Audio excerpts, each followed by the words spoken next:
Welcome back, everyone, to Spooky Japan Podcast. We have our very special guest today, Nick Mulae from the Nick Files. How are you doing? I'm doing great. How are you? Not too bad. Thank you for joining us.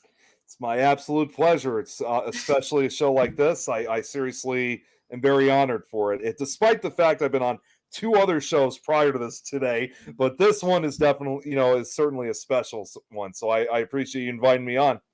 Oh, it's definitely, you're probably one of those people that we asked to come back, to be honest. So definitely we'll always be scheduling this with what you're doing, trying to get you back on the show as well. So That's awesome. That happens to me with a lot of these shows.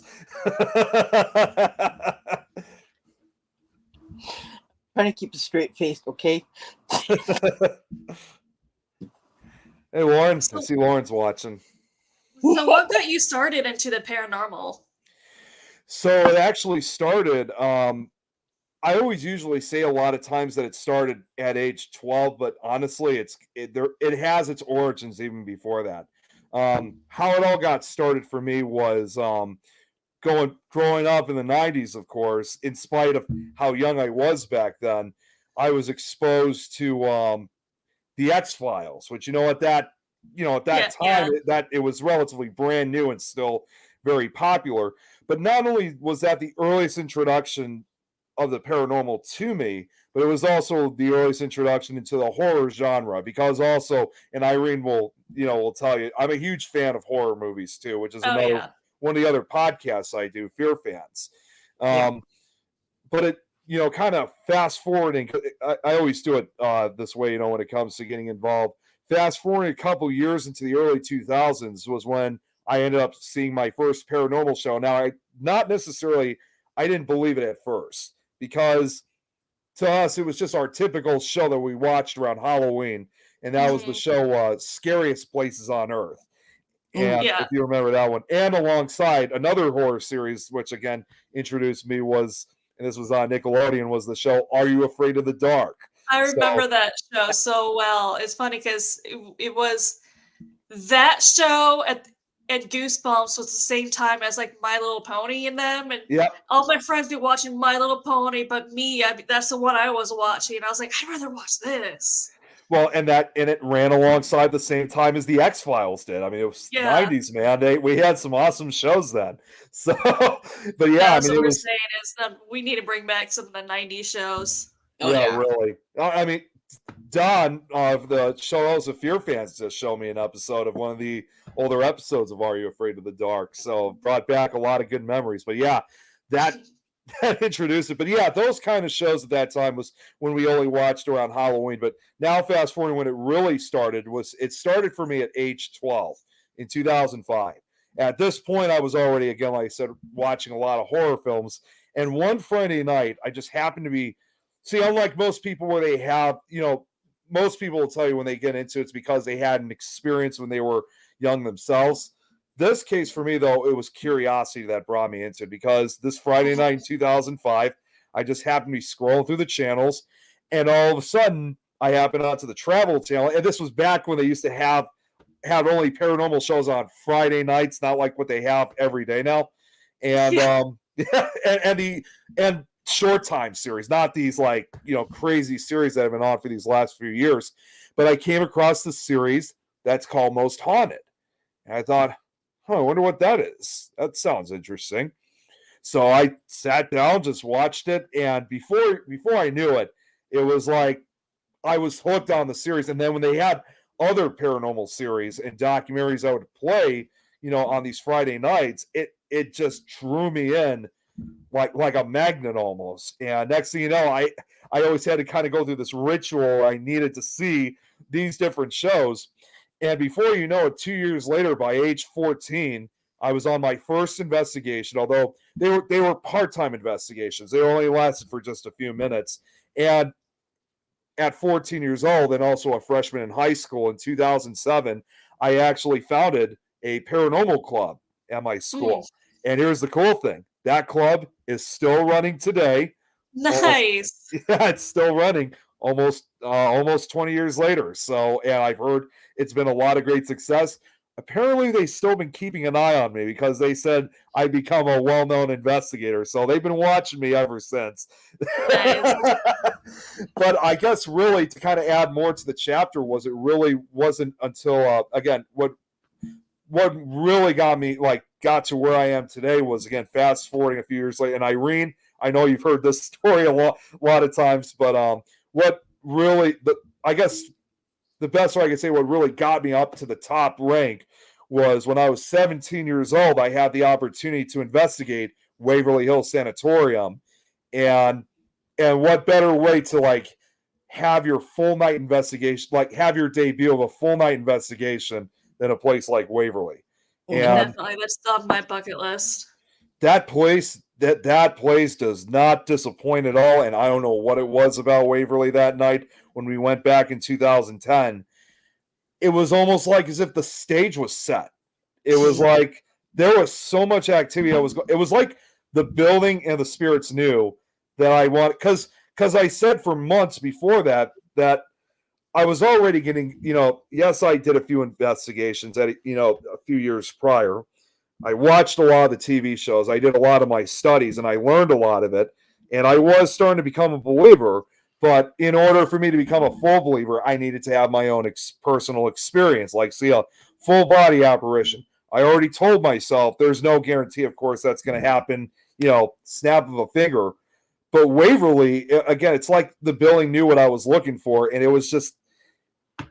it's still considered one of my best investigations. And we got it all on tape, which to this day, we've only seen about 10% of that footage. I've actually been calling it the lost paranormal tape, which because we were using an old-fashioned video camcorder which still had the little cassette tapes inside of it. I know what you're talking about because I used to investigate and get some really good footage back in the day. And everyone's like, well, what happened to it? Can you show it now? And I'm like, it disappeared because it's like you said, it's like one of those tape things. I'm like, I can't. Yeah. I don't know what happened to it. It disappeared. Yeah, we only saw 10% of that footage. And although it was, an old-fashioned camera, it did, however, had night vision to it. So, which was, of course, a plus. But yeah, we just haven't had the opportunity of transferring onto a disc. But I am hoping one day to get that footage. And if we captured something really good, or even if we didn't, I'm hoping to use that footage to eventually make a documentary out of it, because this is probably the closest that you can really get for a first-time investigator going on his first investigation, especially at only 17 years old. It's not very common you see very many people at that age to go to a place like that. Right. But, I think it was calling out to you. I think it knew that it knew you, and it was waiting for you to come. I honestly believe it to this day. And what made that it even better than later at night than when we were there was when we first got there was probably about 20 or 30 other investigators that were coming to investigate Waverly. Funny thing was, at that time I had to lie about my age because it was 18 and over. Even though I was a few months away from turning 18, it still didn't matter. So we had to lie about my age to get in. But the next thing I knew, by about 2 or 3 o'clock in the morning, most of those investigators had left. And before I knew it, I did not expect this to occur, but except for the guides that were working there at the time and my dad, we had the entire building all to ourselves. I mean, it's like, when do you ever get an opportunity to get one of the most famous haunted locations in the world all to yourself? So again, it was and that's when they come up the most. They did. When you're alone and everybody's not there, and so they can have one-on-one conversation with you, and interaction with you. One of the first things I did remember when we were there was we went up to the 4th floor of the building. That was our first spot. Now, at that time, because I know we've all been following through with what Waverly's been going through lately, but at that time, Waverly in 2010 was still in really bad shape. I mean, when we went there, the whole the insides was covered in dust. Parts of the walls and ceilings were chipped off. The stairs were inaccessible. Now they are, they fixed up so much of it, which I was amazed to see years later. But the 4th floor, we were with a few investigators, and one of the guides came up to us, and we had our flashlights, obviously. And I said, no, excuse me. They said, it would probably be best if you guys have the flashlights off. So we shut off the flashlights, camera rolling, and I don't know if I ever did capture it, but you could definitely hear my reaction on tape. But really not long after he turned off these lights, we start seeing like multiple figures like going in different directions. Some were going to the right, some were going to the left, some were coming towards us, others were coming away from us. And before you know it, as you would probably hear from the video, you hear me literally gasping. Not with a gasp of fright, though. It was literally excitement because I was witnessing, basically what would be shadow people. And for a first timer, at that time, for me to witness something like that, that was just such an unbelievable experience. I really had to stop and think for a second, like, am I really seeing this? Because at this point, my eyes had adjusted to the darkness, so I knew it was not hallucinations. But Right. it was a pure reaction of excitement. Like, I can't believe I'm seeing this right now. So yeah, like you said, Irene, perhaps it did know that it was waiting for me. And they could smell you a mile away, and you say, I'm going to go to Waverly Hills, but when you say that, they're already waiting for you. They already Exactly. know so that's one of the things that I mean, it's just it was definitely a good way to start off. And again, I always will give that credit, that kind of helped me put to where I am today. And of course, obviously I went over a decade later, and it just brought back a lot of memories while I was there. So it's just an awesome location. And you may find that it's not full of negative energy. There's sad energy too, but it's not really minus, right? If there was any negative energy like that I did feel there, it probably was very brief. It's definitely more positive. There is negative energy, but it's rare when you encounter it. You encounter more of the positive energy, and but nonetheless, it was definitely a great place. And of course, that I have a story to tell because it was actually a week after the school year began that year. So like here I was starting my last year of high school, and then a week later I come back and tell this incredible story about Waverly. So and it's just and then just a year later was when I joined my first paranormal team, which was the Midnight Paranormal Society. Not the one down in Texas, of course, different one entirely. And also, I went to college, and they actually had paranormal classes there. So some people also asked me on several occasions, like, how did you learn a lot of this stuff? I not only just studied this stuff independently, I also sometimes say that I trained at the Paranormal Academy. That's just basically where it comes down to. Oh, yeah. That's one thing I always say going to investigation is the spirits will see your energy before you even walk in that place. And that's why you really can't investigate with everyone is, especially if you can feel energy, you're just like, there's certain people you just want to stay away from, and spirits are the same way. If you walk in there with not the best energy, they're probably not going to really want to respond to you compared to someone else with better energy. Yeah. Exactly. And that was almost kind of the response I was hoping, like the type, not necessarily that kind of response, but a response I was hoping to get when I went back to Waverly 3 years ago in 2021, as if it, a way of saying, you guys remember who I was all those years ago, that kind of thing. Because I was hoping I'd get some kind of, some type of way of saying, we remember you from a decade ago.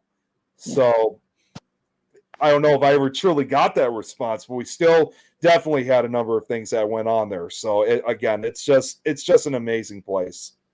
I've always wondered if spirits, like you said, you go back like a decade later, you're always wondering, I wonder if they do remember me, or it's just one of those things where they see so many people they don't really remember who I specifically am. I even said at one point, I mean, I was jokingly saying it, but again, I'm probably not the first to say this at a place like this, but again, you come back at a place after you haven't been there for over 10 years. I literally, got out of the car, stood at the building, looked up to it, and literally just said the classic, honey, I'm home. So as a way to like say, do you remember who I am? That kind of thing. Yeah. Yeah. Do you still get to go out to investigate today, or just haven't really been able to go out and do that? I would like to make another visit there, but as of right now, I just haven't had the opportunity. But I'm hoping sometime in the future. Um, definitely not waiting another 10 years. That's for sure. But it will happen though. Again, though, I know for a fact, I will return. Sit. There is a place in Illinois I'm going to have to recommend to you to investigate. It's an old. It used to be a.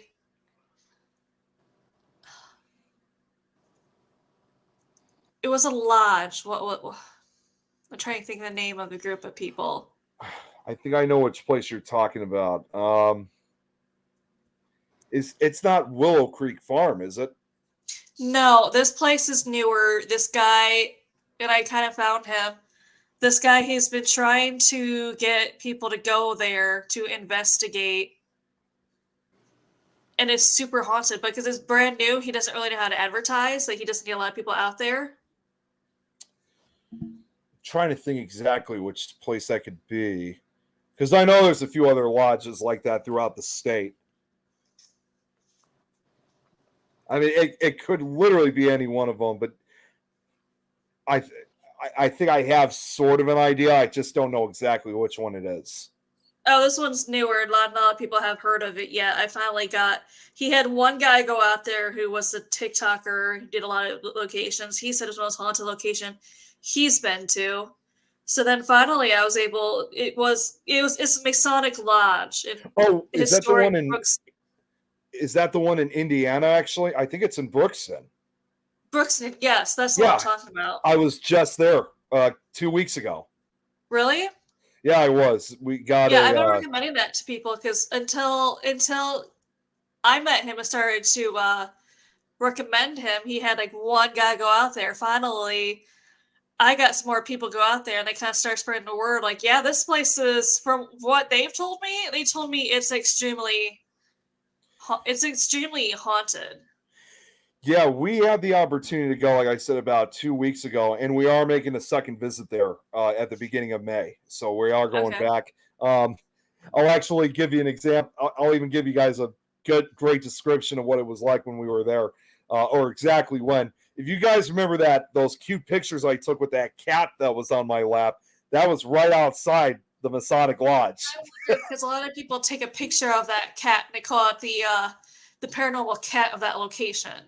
Oh, really? I didn't see. I never knew anything about the cat before we got there. It just showed up, and I got to tell you, That's what a lot of people said though too. They opened the door and let the cat in because they're just like, it just comes at night. So yeah, she is like the friendliest cat I've ever met in my entire life. I mean, we hated that we had to leave her when we had to call it a night, but as far as investigations go, I mean, we didn't really get to have.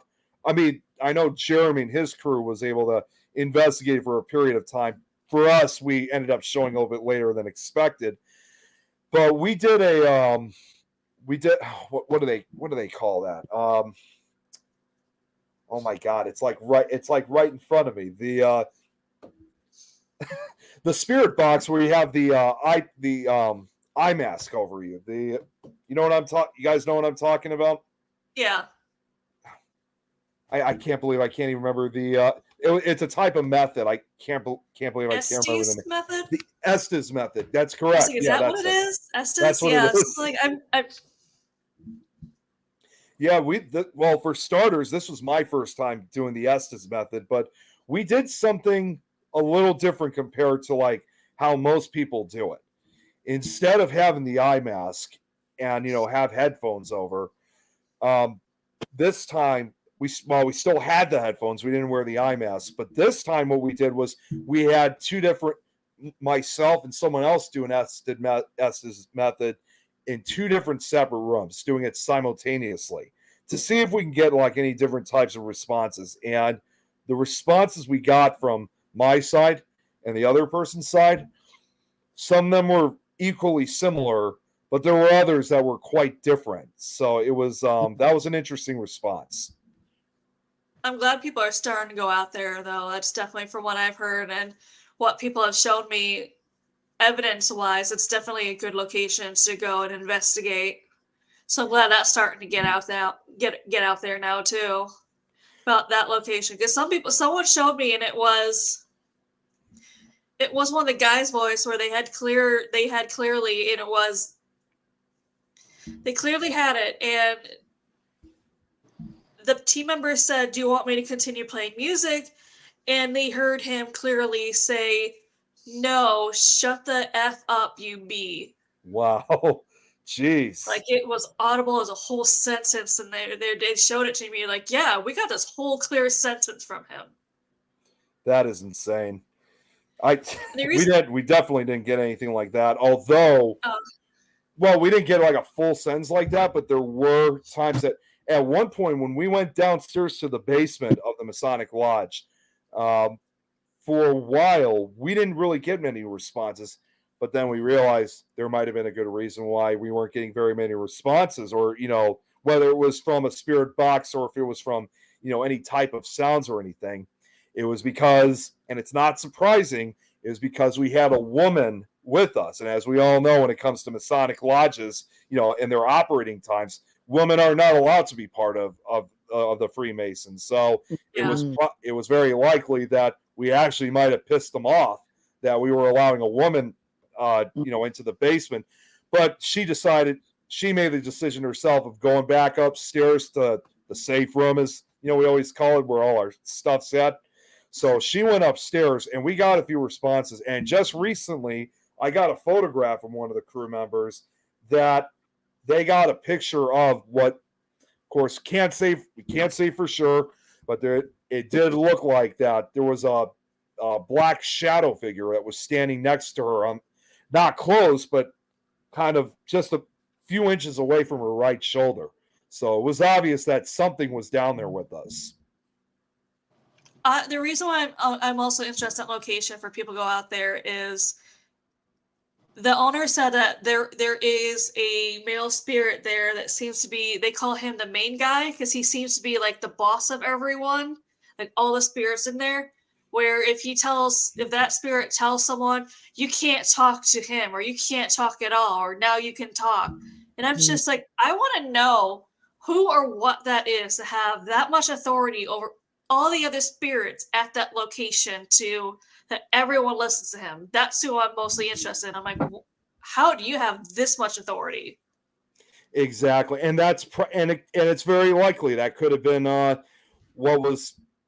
that could have been standing next to that crew member and was kind of running the rules that, like, even after death, that this was not a place that women were allowed to be part of, because that's why they assumed that he was probably one of like the head Freemasons back in the day, to have that much authority of that place where he is literally the boss. And I'm like, that still makes me wonder, and I have to know. Yeah, exactly. Well, and the other thing about the Masonic Lodge, and I'll just throw it out, it's not surprising, however, but when we went through the lodge, I mean, unfortunately, it's not in the best shape, obviously, because it's been closed for so many years. A lot of parts inside have been kind of falling apart. Mm-hmm. But in the end, though, I mean, it's still definitely a place worth to investigate. I even asked Jeremy at one point, saying, is the owner gonna try to get the place fixed up or cleaned up eventually? As he says, as of right now, he said no, that's not happening anytime soon. But I think he is looking for someone who could try to put some money together to eventually have some restoration project. But who knows when that's going to be? Right now, he just uses it for his appliance repair business, from my understanding. Yeah, the basement, he usually uses it. There's a lot of I mean, I hate to say the term, a lot of junk downstairs in the basement. I mean, I'll be honest, there was not a point when I was walking down there where, at least on one occasion, I kicked a piece of debris of some sort. So that goes to show. But again, it's also kind of a salvage area. That's also like a repair shop too. What has been your favorite place to investigate so far? So my favorite, in addition to Waverly, one of my other favorite locations I like going to, which this is actually a place I haven't gone to for the last few years, but I've been trying to get back into it. And so as well now, think my Things of Illinois crew is Joliet Prison, which that place, it was only about 6 years ago that they just recently opened that place for investigations. Until then, it had been closed for like 20 years. And for the most part, nobody was allowed to go inside. But they started taking this opportunity again in 2018, where they started allowing both history and paranormal tours and investigations. And I'm not trying to sound like I'm claiming credit. I'm just basically telling the truth. But I was actually one of the very first investigators to investigate Joliet Prison when they first opened for the tours. And again, that place, it's an awesome place. I mean, It is. I I've been didn't. there, so I know what you're talking about. Yeah, I loved that place. I don't know what it is about old prisons that seem to have a lot of energy in it. Well, see, most people would actually know about Joliet Prison, not necessarily for the or paranormal, but part of its history because it was featured, believe it or not, in the prison gate opening scene in the movie The Blues Brothers, Oh yeah. while the prison was still in operation at that time. I didn't know that part. I knew about the paranormal part. Maybe I researched more in paranormal than knowing it was part of a movie. So yeah, that's actually interesting to know. Yeah, they used that for the Blues Brothers sequence, and I even had the opportunity on one time to actually open the gate, which was an old-fashioned, handle that they used. But, yeah, the investigations we had there, I mean, it just seemed like it definitely got more crazier. It got a lot more intense. The only reason why, we haven't gone back in the last few years is, I hate to say it, but unfortunately we were thrown out, not because we did anything wrong or anything like that, because obviously we know better than to cause trouble. It Yeah. was, and again, I'm sure we've experienced this every once in a while when it comes to certain locations like this. We were thrown out by the Joliet Historical Society, and honestly, these guys, I don't know if they're still there, but they were not the brightest people. They were kind of mean spirited, and I seem to have no more knowledge in history of this prison than they did. I mean, I think either they were annoyed by our presence or they probably knew that I did my homework. And it was almost that situation where they were like, you know too much. You need to get out of here. That kind of Yeah. thing.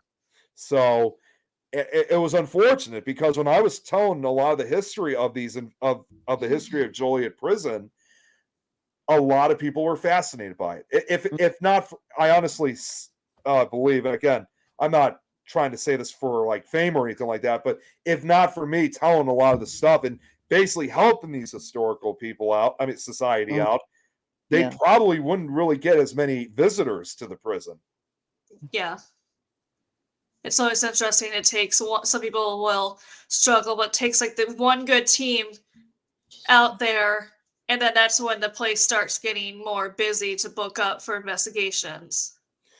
Yeah, they still get they still been doing investigations. Again, we're still, I mean, even 6 years later, we're still trying to get back in. I mean, in spite of the success that we made, we were only there for a couple weeks. Of course, obviously couldn't have came at a perfect time because they started opening up for the tours and investigations close to Halloween, which not only was a perfect time, but also it was perfect because obviously with the summer being, over, it wasn't hot. There were some nights where it was extremely cold, but I'd rather take the cold than the heat, obviously. Yeah. So, but after the first week in November, we got that notification that they were not going to allow us back in, which at that time I didn't understand. And at first I kind of felt guilty because I thought, could I have done this because of all my knowledge? But I think it was not only just that, I think it was among a number of other things. So, but like I said, even 6 years later, we're still working our way to try to get back in there and start the investigations up. There was even one time that when we walked through that prison, that when we were out in the courtyard, I mean, again, I saw several not only did I see several shadow figures going across the yard, But just seeing how wide this yard is, especially since this was a maximum security prison. I mean, yes, you have to remember it was a prison back in the day, but with all the room that it had, I even said to myself, this would be a great place for like a Paracon to be at, or even a movie screening, or a concert of that kind of thing. I mean, it's just, I just saw it not only just as a very popular paranormal hotspot, but I saw it really had a lot of potential for other events and things. It's sad that there is a lot of respectful people in the paranormal community at locations, but it's sad that there's also a lot of people who get locations taken away due to how disrespectful they've been, and it ruins it for everyone, which makes it so sad for me. Yeah, when I was telling the history, like I said, when I was telling the history of this place to the visitors that we had, I looked over on a few occasions, saw the historical society, and they're just standing there staring at me, giving me a rather nasty look, as if they think I was taking over their job, which I was not. All I was trying to do was literally help them out. They should have appreciated it, and instead they just gave me this ugly glare, which is and that's kind of contributed to the loss of Joliet. Again, I don't know if they're still there. I'm hoping maybe that they found some better-minded people, and if we're ever able to talk to them and see if we can get investigations started again, that would definitely be great, because I really do miss Joliet Prison, and I know locations I miss. it is. I know, of course, it's now been on some of the paranormal shows on the TV, on the Travel Channel, but I don't really bite, with the exception of maybe one or two of the shows. I don't really bite too much into like what the show's evidence is, because again, I think it's really something you got to see for yourself. And I think we as investigators, we as researchers, kind of like know a little bit more than the people who are so-called historical society people, because we take everything into and we research everything. It's not just the surface. I think you have to go deeper, and the way that we study it is more in depth than what they do. And I think they get kind of jealous and think, "What are you doing? You're trying to show us up, or say something like that too." Because I found I had the same effect with the people at the first time when I went on the USS Lexington, that they were investigators who volunteered, who worked on the aircraft carrier, but they didn't like what I knew, and they were asking me questions about certain people that has passed away. And I used to tell them what when it happened. They said, "How do you know?" Well, I don't know, because I just know. I just know. Like, and it's just like, it's like you're showing them up, and you don't intend to do that. You just want to help them, right? But they don't Exactly. see it that way. They really don't see it that way. They see it I as more of a threat. I feel like a lot of them are also used to like paranormal investigators just going in for the thrill, not knowing anything before they go in, Yeah. compared to I want to say like the more seasoned ones who will research the place before we go in. So this way, if we hear like a certain name, Yeah. we at least have a clue on who that is, compared Yeah. to, oh, I Yeah. just heard this name, I don't know who it is. But now you're in a location and you hear them say a name, you're like, oh, I kind of think I know who you are, or this Yeah. makes sense because of it Yeah. was like this back in the day. Yeah. And Right. I don't think they really appreciate how much we can help them. But in a way, they said, "Yeah, what are you trying to show me up or something?" I said, "No, I'm not doing that. I'm just trying to tell you what I know, and what I know, I'm willing to share it with you." And they said, they they and then they said, "Well, I'll give you my email address." When I got their email address, they kind of like snubbed me over and said, "Okay, yeah, They just give the email address, kind of keep you quiet for the time yeah, being. yeah." It's really nothing that. Yeah, it's just really unfortunate, because again, we were going in with the ultimate respect, obviously, Yeah, unlike some of these other people out there, like what Josh just said, people in the field need to respect the dead.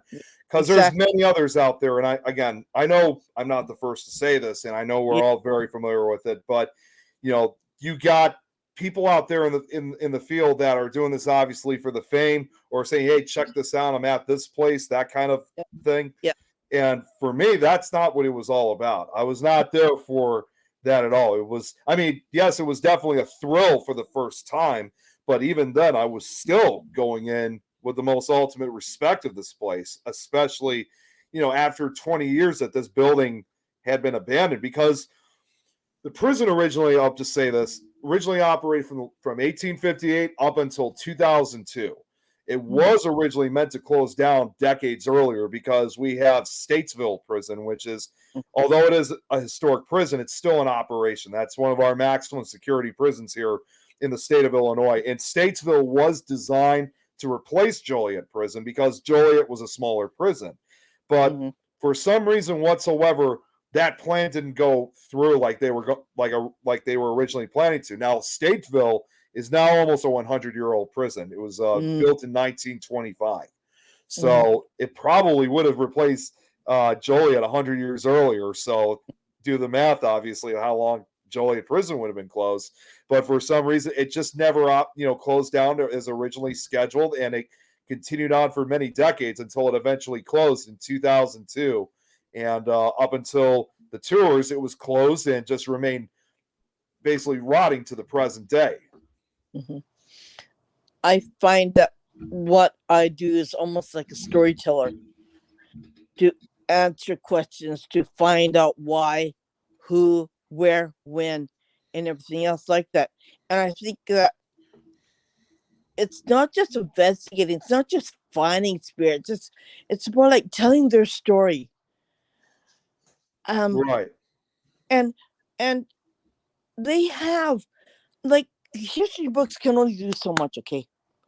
I think the investigator, if you have a touchy-feely, if you do that, I think you show them that maybe it did happen, but I'm going to tell how the spirit told me, what they told me, how they acted, what happened to them, their book.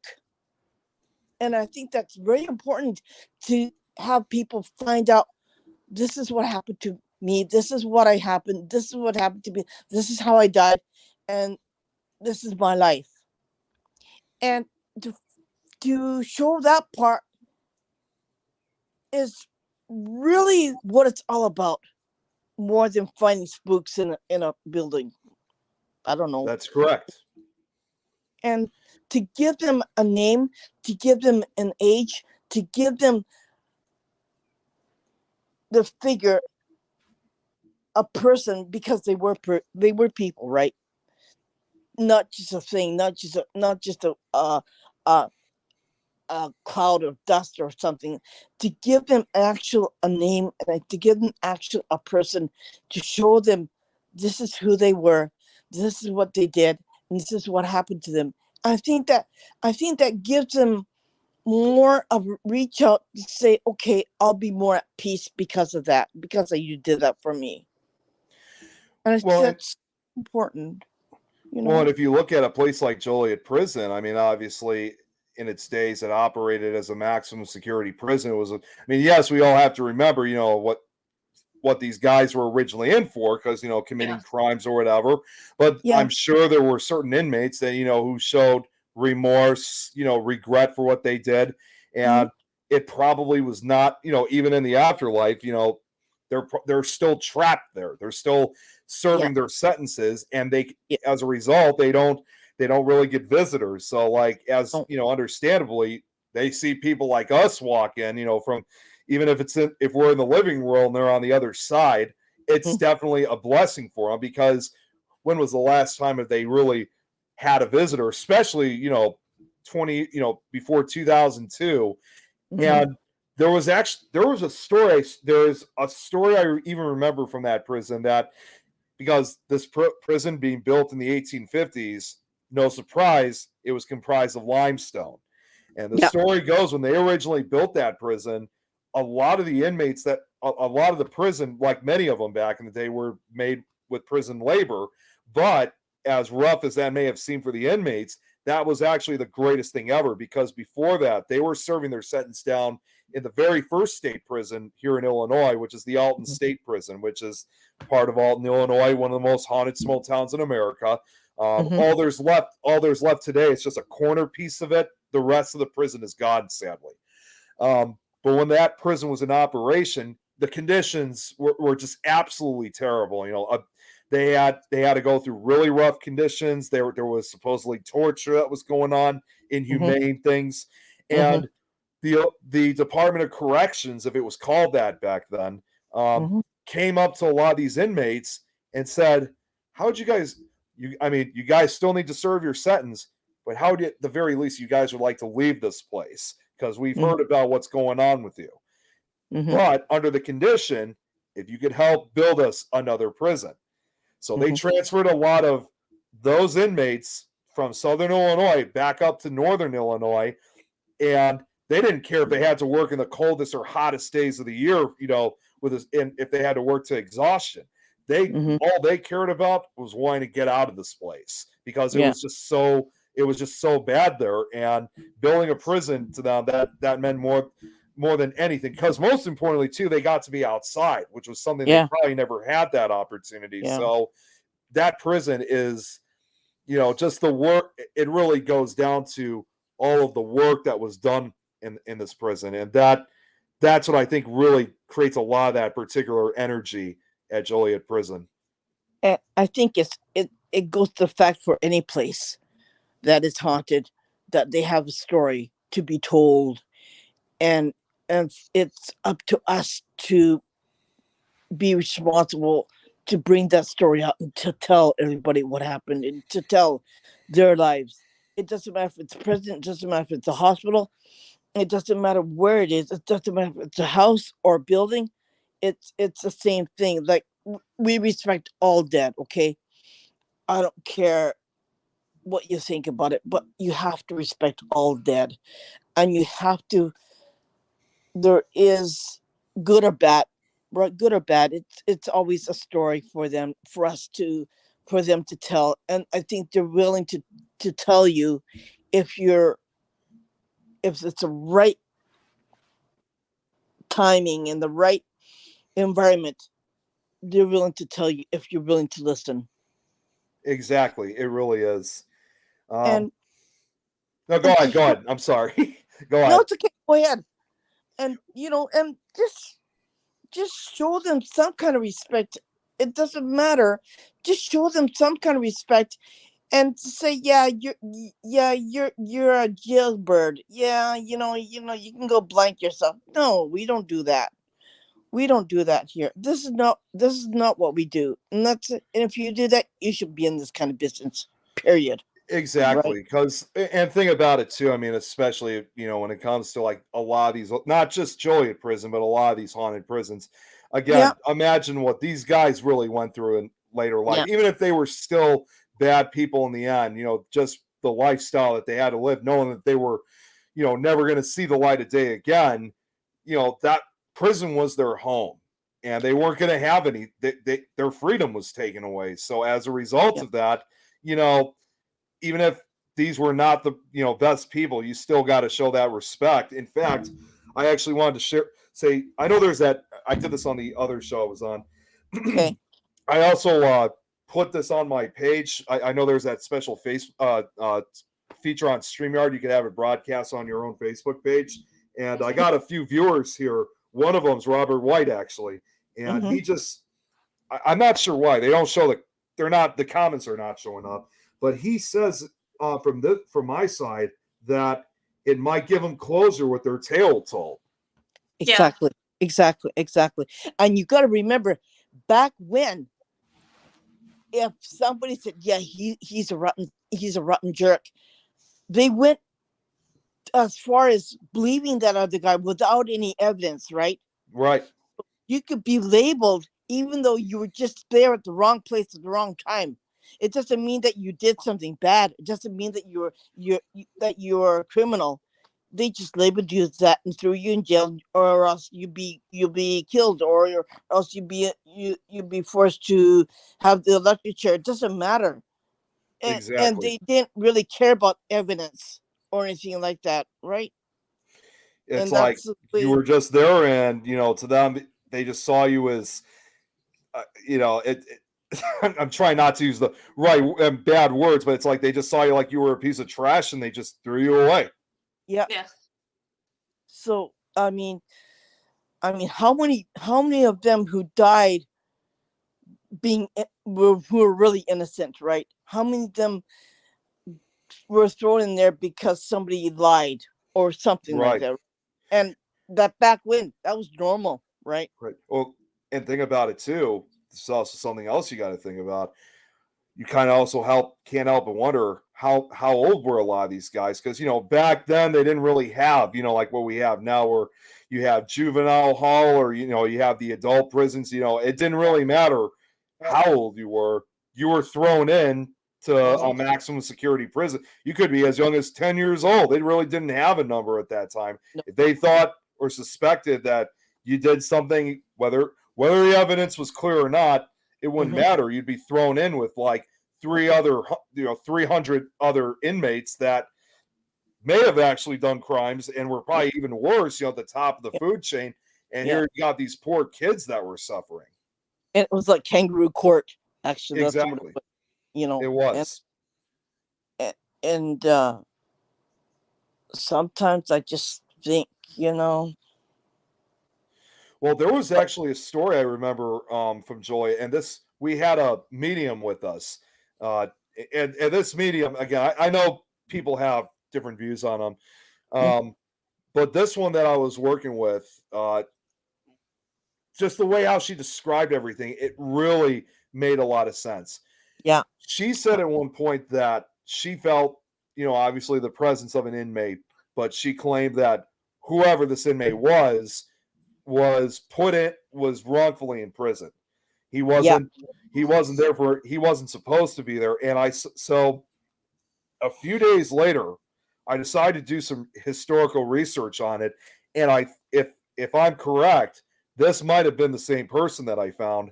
And what's funny was that it was even featured. This guy was through the historical research. This guy was even featured on an episode of the Dead Files, but it involves. In fact, if you guys don't mind, I'm going to share the screen. sure, sure. So, from what I remember hearing from the episode and also from my research, the one person that kind of fits my bill on this was that in November of 1955, there was an Hmm. eight. At first, there was an 8-year-old girl named Janice Elizabeth Bay who was unfortunately beaten and sexually assaulted. And I have a photo of what she looked like before she died, which is just it's tragic that she died this way. And she was unconscious but alive, taken to the hospital, but sadly died an hour later. Hmm. Now, they ended up arresting a 29-year-old cab driver by the name of Lloyd Eldon Miller. I mean, a 29-year-old named Lloyd Eldon Miller Jr., who was a taxi cab driver. Now, I got a photo of him now on Find a Grave. Now, he does look kind of suspicious, and even if he didn't commit this, there were some problems with him. Now, this guy really wasn't what I would call at least a part-time criminal, because he was a high school dropout. He joined the Coast Guard and the Army, but went AWOL 3 separate times. In his early 20s, he stole a car with a friend in California and spent 7 months at a prison farm. And even strangely, he got married 4 times, and a couple of these marriages were that of women he only met for the past few days, which definitely is bizarre. Now, his dream, here's the other thing too, to connect with him. The medium that I was with was that she said that this guy apparently had dreams of wanting to work on cars and stuff, on vehicles. This guy, his dream was to work as an auto mechanic in Detroit, but he drifted from job to job as a laborer. Now, after the murder, they ended up finding him 150. Oops, sorry, that was the wrong button. They ended up, they ended up finding him 150 miles away at a bus station trying to get a bus ticket to go to Detroit, and they arrested him. Yeah. After 2 days of interrogation, he confessed to the murder. Now, later on, he recanted and said he was coerced into this confession. Yeah. but he was convicted and sentenced to the electric chair at Statesville Prison in 1956, but was sent to Joliet State Prison to await his execution. Now, in 1963, he tried to ask for a state of appeal because he claimed there was lack of evidence. He was falsely, in prison, but the state turned it down and denied it. Now, eventually, it was found that the prosecution messed up some of the evidence.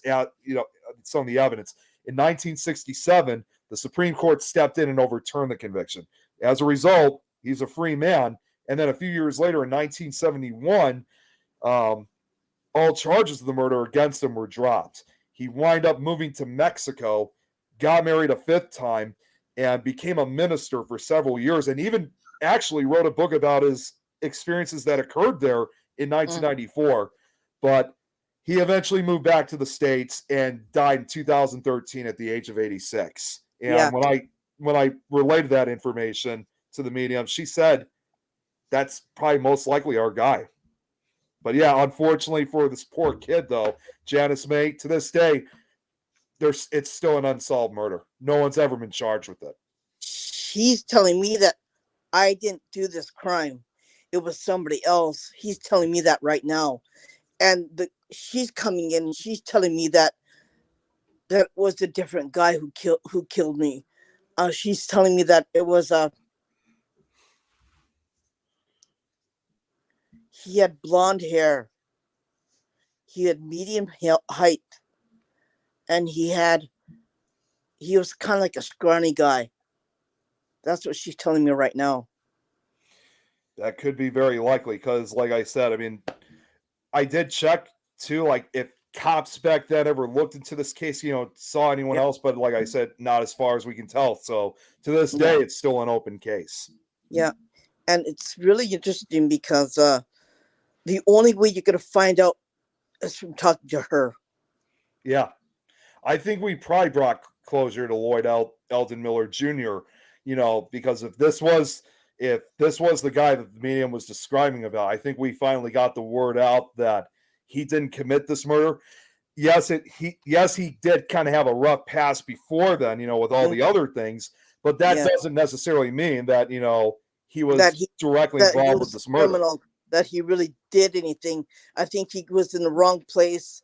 I think whatever happened, like it was like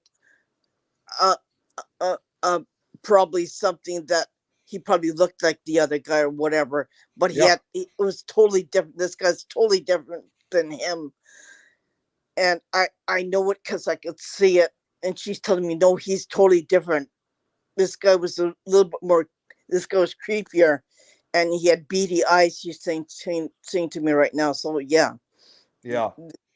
And if I had more time, I'd talk to her more, and she'll give up more information. Maybe I'll tell you after it's Nick, if whatever I can find out. I'll talk to you about it later on in Messenger. But yeah, sure. She's right here. She's right here in front of me. I could see her right here, and she's telling me everything and all this kind of stuff. She's telling me, and she's in tears because she's telling me this, and I don't know why, and that's what she's telling me, and yeah, it was just I don't know what to tell her. Yeah. And it's almost like it's so you can feel it right in here. Mm-hmm. And it's so painful. I still can't, I know for a fact, I believe there's obviously still family members of this poor kid that went through it. So all I got to say is that, to this day, I hope the remaining family members will be able to still, find some kind of peace, even though it's still over almost 70 years later, even though I'm sure it's still very difficult for them. Mm-hmm. Oh, it's really raw to her. It's really raw to her because she's showing me what he did to her. And this is like a public podcast, and I can't. I'm not going to tell you what happened to her because I know, because she's showing me what happened to her. Right.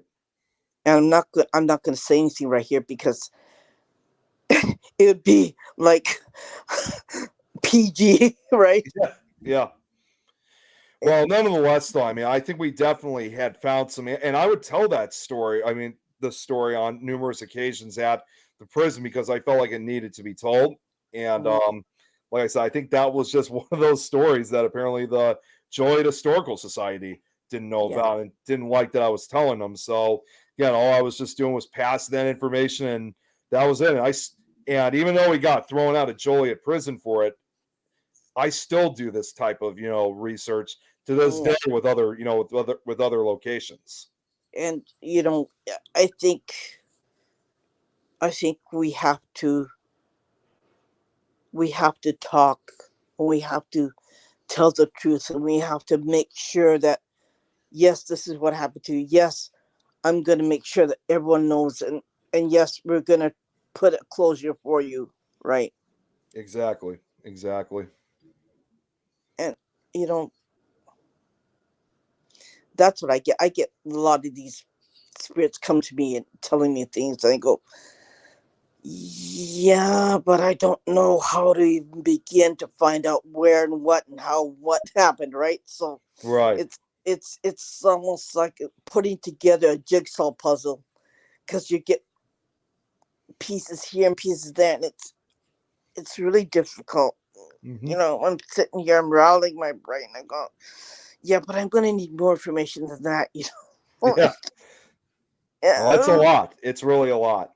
yeah, and it's almost like giving you a huge headache because you don't know how to start and how to begin and where it all ends. I just sometimes I say I can't, and until I find it something more, I can't. And I usually get sometimes I do cold cases too, and they're yeah, tell me about it, Oh, right? I can't even imagine. Yeah. And they're really hard. And right now I'm on this one case where this guy was killed by it in Alaska, and I have to find out more from him what he means by it. Hmm. And I'm working on those two at the same time. It's like Yeah. That's Linda interesting. get to sleep, right? No, sorry. I'm like, yeah, it from this side of the pond. Like, you never find either. It's, no, no, no, no, no. We're not going to do this here. No, no, no, no, no. You're not going to show me this way. No, no, no, no, no. And I'm getting beaten up left, right, and center because they're showing me how they were killed. They go, no, you're not going to do it. No, not going to. Nope, that hurts. Like, stop it. Yeah, yeah. It's not a regular conversation, right? You wish it was. I just got this comment from Robert, just from my side, so you guys know. Robert, Robert White says, "Be careful they don't throw you out of one prison straight into another, Nick." Yeah. Yeah. I mean, make sure you have enough money so you can get out of there. Parole, right? Had to make bail. I investigated an old jail before, and I was kind of sad because I didn't get as much evidence, but it's because even like the tour guide who runs it even said the spirits of the prisoners don't mess with the women. The males, yes. The males, she's heard screaming. She ran out, and one of the spirits had someone in the air choking him as a man. But women, no matter what a woman did or said, they try to stay away from it. Compared to like maybe if you went in there, compared to me, you get a lot more evidence because they don't care about scaring you. Yeah. You're Right, yeah. scared, good. Me, they're like, no, we're not going to do that to a woman. Mm-mm. It's probably like and obviously this still occurs in some prisons. I guess it's probably like a code of conduct that's probably Yeah, being passed around saying, it was like that there, where the women they're like, no, we're not going to risk scaring them. We're not going to risk doing that. But a man, they did not scare. yeah, it's just like it's just like a lot of modern day gangs. They have this code of conduct that women and children are innocent, and no matter what the reason is, they should not be touched but Yeah. If men guy, are always an easy target, but unfortunately. if you're a guy, oh, you know, anything goes, right? Yeah. There are places like that here too. If you're a guy, you know, God, I feel sorry for you. Well, and that's kind of the case, like what I was saying about the Masonic Lodge. I mean, that's actually one of the rare cases where, like I said before, we didn't really have much activity when we were downstairs in the basement because we Mhm. had a female investigator with. And again, whoever that leader was, or if there were others involved, they were not going to present us that they were there because, like I said, as part of the Masonic culture, women Yeah. are not allowed to be part of it. Mm-hmm. Yeah. I think that's why they also get more mad. From what Yeah. I've seen, more mad towards women being in there. I know for a fact that now I'm not a big expert, obviously, with when it comes to Masonic culture. I Yeah. know I've always known and it's still like this today, that it's always been a male organization. Men and boys are allowed. Women and girls, I've heard, are not allowed to be part. But I have heard recently there are sometimes they might have some meetings or events where they might allow females into it, but not basically a very common thing. Yes, they've been Mhm. kind of becoming a little bit more open, but even then, they're still not allowed to become Freemasons themselves. The way how Right. I kind of, the way how I And I see it think with, they're sorry, true. go ahead. The true Freemason that was in there, the ones that they suspect was a Freemason, they just did not seem happy when women were in there. And that's what I've seen from different investigators. And what they've shown me was the evidence they got was that women. They should. I don't feel like, especially when they were back then, when they still had that mindset of you're a woman, you should not be in my building. Mm-hmm. Yeah, it was. I hate to use the term, but it was almost like you were kind of like property, or just almost like an object, practically. So Yeah. Yeah. I guess these Freemasons, although things have pretty much changed in a way where sometimes again women are allowed to be part of some of their meetings, this Masonic temple, in this case, whatever's there, this group of Masonic Freemasons were still abiding by the old fashioned strict Mm-hmm. code of conduct that Mhm. no woman allowed at all, ever. And it'd be funny to find out, you know, if you're a woman and you stand in a room all by yourself, what kind of energy you get, or what kind of interaction you get, if it would be Yeah. positive or negative, right?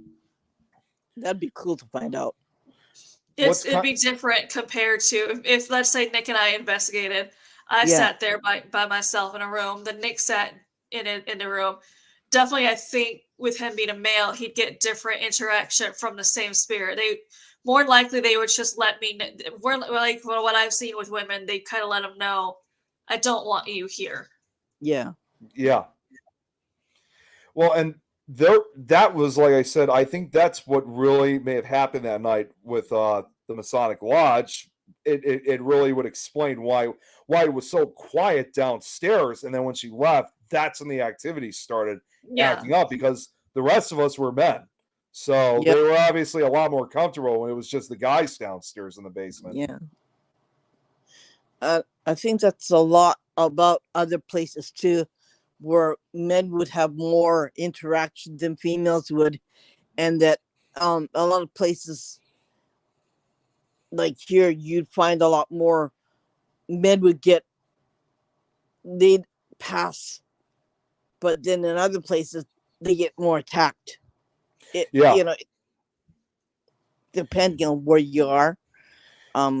Yeah, you men would get attacked, or they go out after men, right? And to bye bye, you know, like you're not going to be fun the next day. Forget it, right? That's what happens here a lot, and a lot of times if men and women go together, you'd get either would something not normal would happen to one or the other, right? Right. So it's just, yeah, it goes on, it goes Yeah. on, right? Well, and there was also there. What's kind of interesting also too about the Masonic Lodge that I went to, it did remind me of a similar location, which also was a Masonic Lodge too. This time it was called, but it was not just a Masonic Lodge. It was an opera house called the Rossville Opera House down in Rossville. The guy who owned it, he had it open for investigations for a number of years. Unfortunately, it's been a decade since I've gone down there. And also, the guy whose name is Dave, sadly, he's also no longer with us. He passed away, I think about 7 or 8 years ago. I think. I think that might have been. But at the time that we went twice. The responses we got from that place were certainly different, because even though this was a Masonic Lodge and we had female investigators with us that night, it seemed like whatever, those spirits are, I think, more open-minded, because, like I said, it wasn't just a Masonic Lodge. They had it as an opera house. And what was interesting about the opera house and its history was this wasn't just the place that you went to hear the fat lady sing. They had different types of entertainment back, during the early 20th century. So, they had like certain concerts, they had magic shows, they had comedians, and obviously that attracted, a lot of people to come down to it. So both these places kind of have a similar appearance, especially the indoor part of it, like in the upstairs region that almost resembles like a giant attic. But the responses from these spirits in both these buildings were different, because you got, like I said, the one in Brookston were very strict and not happy that we had female investigators with us. But in the other place, they were open-minded. They probably still didn't like when we had female investigators in certain areas where they practiced their rituals, but they did give other types of responses when they were investigating what was part of the opera house at that time. Have you ever been attacked? Yes, I have. And I actually just had a recent attack. What's funny is, understandably, the others won't talk about it, but because this is my case, as bad as it was, I'm still willing enough to talk about it. That was when we went to the Holy Cross Abbey in Canyon City, Colorado, a few months ago, and what I saw, it wasn't only what I was attacked by; it was also what I saw too. What I saw that night, I mean, I could still draw a sketch of it if I wanted to. I don't think I'll ever forget what it was. But it was really not long after we started the investigation. We were in the chapel of the Abbey, and all of a sudden I start feeling this like really hot stabbing pain in my stomach. Now, again, at first I thought, maybe it was something that I ate, because I did eat dinner not long before that. But this just felt so much different, and I had to call, because I was with Jeremy. I know was in another part of the building. I was with Adrian. I was with Jan, and a few other investigators. Some of whom, a lot of these others, I was being introduced to for the first time. Scott Smith, not Wilson. He was with us too, along with Tammy. And at one point, I couldn't take the pain anymore, and I told Jan, who happened to be next to, saying, Jan, I don't know what's going on, but I am not feeling good. Like, it wasn't like a vomiting sensation. It was just like something. The best way I could really describe it was, it almost felt like as if something just grabbed your stomach and then just twisted it, as hard as they possibly could. So they had to take me out. And after a few minutes, I was fine. And I even ended up going back in the chapel. I went up to the choir area with Jan and Scott.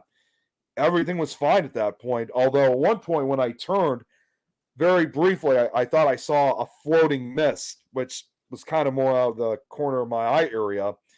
But, I didn't really think too much of it after this whole painful situation. But when I went back downstairs and sat back in the chapel, that pain started coming back. I'm thinking, okay, something's not right. Like, and this time it actually felt like something was grabbing me. And I told Jan again, because I realized I was being attacked. So she basically just embraced me and gave me this healing energy and almost like a protective circle to make sure whatever it was cannot attack me. And it was so bad that they actually had to bring a guy, one of the owners in. He put holy water like all over me for additional protection. But about an hour after the attack, that's when whatever this thing was that attacked me decided to show itself. Maybe not an hour. I'd probably say about 20 minutes, half hour later. We went up to the third, or we were up on the third or fourth floor. Mm-hmm. And also, I wasn't the only one who saw this. Jan saw this too. Adrian, on the other hand, she felt that energy, and she had to basically kind of walk away. I don't blame her for leaving us to deal with it, because I knew what she was feeling, so I completely understood her position. So because I didn't want her to be put in danger either. As we're looking, something told me to look down the hallway, and we're looking. This is one of those giant hallways. I mean, we're looking probably about a good, whatever it was, looked like it was probably about a good 50 or 60 feet. That's quite a distance away.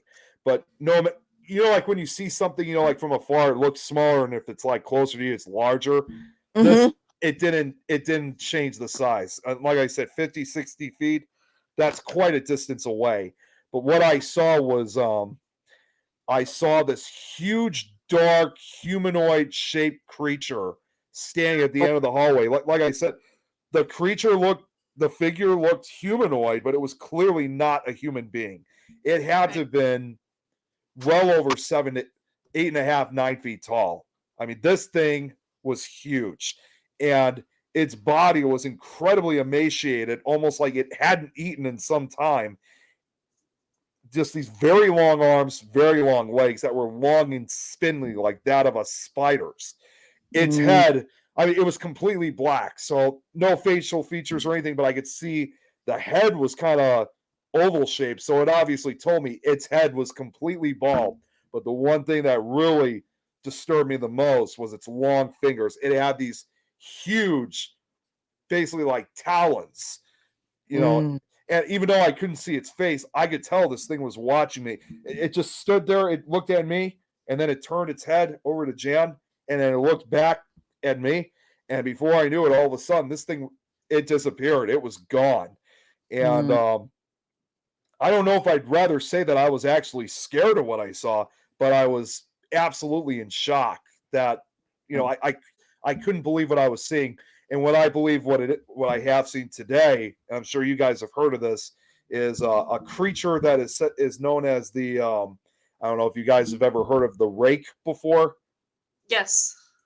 I honestly believe that's what I saw that night, because it fit the exact same descriptions. And when I got back to the safe house, some of the other investigators were not familiar with the rake story, which I told them it is true. It started off as a creepypasta story, and I played the creepypasta audiobook, just so they can get an idea. And I told them, this is the fictional part of it, but people said they actually had seen and encountered this creature. And what I think the worst part of this whole entire encounter was that I started having these I guess you can call them like reenactment dreams, like as if I was kind of rewatching what happened, but like from a separate view. And I even had one of those dreams while I was asleep that night. But I recall it was like a repeat of what happened in the chapel. It was when I started feeling that stomach pain, but this time from seeing from a different view, like a separate view, I could see that same huge creature, this time walking over, kneeling down and using its long claws and grabbing my stomach. That's where the pain was coming from. It still looked the same as I remember in these dreams, but there was one additional feature compared to what I saw in reality, and I'll never forget this. It had these huge glowing red eyes, and even though it was dark in this chapel and it didn't have any other features, when it started grabbing my stomach, I could actually see this thing, its face move, almost like it was grinning, like it was taking pleasure in my torment. But then when Jan came along to protect me, this thing just jumped up and fled back into the darkness of the abbey. This thing was nothing like what I saw that night. Was definitely something I've never seen before, and certainly something I don't think I'll ever forget. It's yeah. He he kind of like, it's his, this is my domain. Don't cross it. Don't come near it. I will protect it. I will protect what's in it. But even though he's going to haunt anybody who goes near him, right? I honestly believe that. I even said at one point, because we had to do like a blessing at one point. We did something. We did kind of like a cleansing. One thing I know for a fact was, even when I was still asking myself, "The hell is this thing?" I mean, that was literally my first words when I saw this thing. Was, even though I should have already known based on the appearance, literally I was like, "What the hell is this thing?" Yeah. But the other thing that was going through my mind was, because this thing was going to try to attach to us, we just kind of told ourselves, we can't let it leave the building. Like, we Yeah. can't let this thing, it was trying to escape. We were trying to do our best to contain it, and we were fortunate enough to do so. Yeah. But they don't care who you are. They don't care what you do. They have no preference, and they'll just go after whoever they feel like. If you're a target, you're going to be a target, and that's it. Exactly. And yeah, and it has an after effect too. It will, and it will stick to you, as it just, yeah, they don't care. Yeah, I mean, you never forget it. You never Yeah. do. No. Yeah, it No. was definitely, as Josh just said, it was dark and malevolent. I mean, this Yeah. thing, I've encountered a cryptid. I mean, I know the rake is more considered a cryptid. Now, I Mm-hmm. have had an experience with a previous cryptid before, and that I wouldn't necessarily say a full-on encounter, but if you want to call it a true encounter, so be it. Mm-hmm. The only thing that's ever come close to something like that was I may have had a possible encounter with the Mothman, because I've also a big fan of the cryptids too. But if I can compare it to the possible Mothman encounter that I had and this Mm-hmm. creature, the rake was definitely something that was definitely 100 times more intense. If not, if I could say it in a bad way, if not worse. Yeah. I'm seeing the Mothman has been seen in South America recently. Oh, really? Okay, so that's There's been something new. reports of people reporting of, I mean, whatever the creature is, it looks exactly like the Mothman. So it's like it's either the Mothman was traveling, or it's the same, I guess, species. I'm not even sure what you would want to call it. Mm-hmm. Kind of is down there. I honestly believe there's more, despite its name. Definitely, there's more. Yeah, I was gonna There's say, I honestly believe there's a full species of it. There's members of it. There's not just one entity. Yeah. There's Because probably also different kinds, because you're talking about the rake, and I was mentioning in the show before. Here in Japan, I've seen a version of the rake, but it's pure white. yeah, normally it's pale white in color, as I remember, but for whatever This reason, thing this was time was black. I've seen a lot of them black in America, but the one here that I've seen was pure white. And I felt it staring at me before I saw it, because I just felt so uneasy. Like, you know what I mean? That feeling that someone's watching you and you feel so uncomfortable by it. Yeah. And that's the feeling I got. And I looked over and this thing was staring at me. And I always tell people, I also think I heard it a night or two before that, when I was trying to walk my dog later at night, because I'd hear something following me. It stayed about the same distance going through the trees around people's properties. It stayed around the same distance, but go back and forth between trying to sound like a sick cat, then it tried to sound like a sick dog, be quiet for a little bit, and then sick cat, sick dog. Like, it couldn't decide which one it wanted to be. But the weird thing is, you could tell it's trying to mimic that sound, but it sounded off. You could tell it wasn't the real animal. Surprisingly, with my encounter with what happened at the Abbey, there wasn't any sound, as I remember. I mean, this thing was absolutely silent, even if it was moving its head, even if it was moving its head and, could have made some possible noise, I didn't hear anything. It was just completely silent. So whether or not this thing was actually black in color or was just, hiding itself, it was really hard to tell, but it sounds almost identical. But just the way how it even looked black in color, it wasn't like your typical shadow person like you would see. And to me, it just felt like, I've heard this from a story, but I'll use this basically the exact same way. It was like it had pulled the darkness of the night and wore it like a skin. That's how dark this thing was. I mean, if you didn't have any flashlights with you, you probably wouldn't even know this thing was in the dark with you. So, but as far as like with the Mothman though, like you said though, that's kind of new that I heard that it's now being sighted down in South America, because what's kind of funny is that a few years ago, and I think it might still be going on, we had a number of Mothman sightings here in Chicago. I mean, there was so many of them that I've been trying to keep up with all of them because I write a lot of them down. But over here they call it either the Chicago Mothman or the Chicago Phantom. And when you mentioned about like that, there's probably more than one entity. Who no one knows. Well, there was one encounter where one witness, this was one of the reports I was able to keep up with, and I have in the records, this was also one of the few times that this occurred during the day too. This was in broad daylight. This witness said she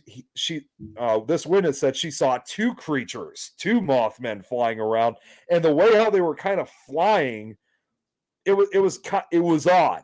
It was like they were kind of flying at each other, then flying away, and then flying back. What she was assuming was very likely it was probably a male and female that I guess you could say trying to figure out some way to mate or something, like I don't know if it was some kind of mating call or something like that, but it sounded like to me that it was a very likely a male and female Mothman. That'd be interesting, and you'd wonder if they have families, or if they have children, or is it just the male and female? I think very much like, this is just my personal opinion, but much like Bigfoot, I believe that's that what I was going to say. Bigfoot. Yeah, believed to have families. Yeah, I was going to say I believe the same would probably go to Mothman, that there are family groups, because, and like you said, Irene, if there's like possible like children of these creatures, because you also have to remember, although the majority of Mothman sightings, like you see in Point Pleasant back in the 60s, that the typical description, especially height, was always 7 to 8 feet tall. But there were other cases where people said they saw it and that it was smaller than what was originally said. So it's very likely that, these are probably either babies or children of them. So I think it's no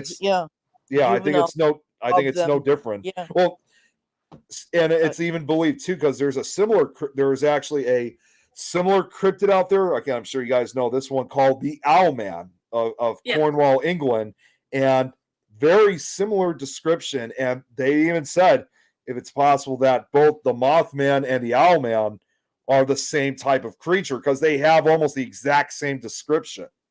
Now,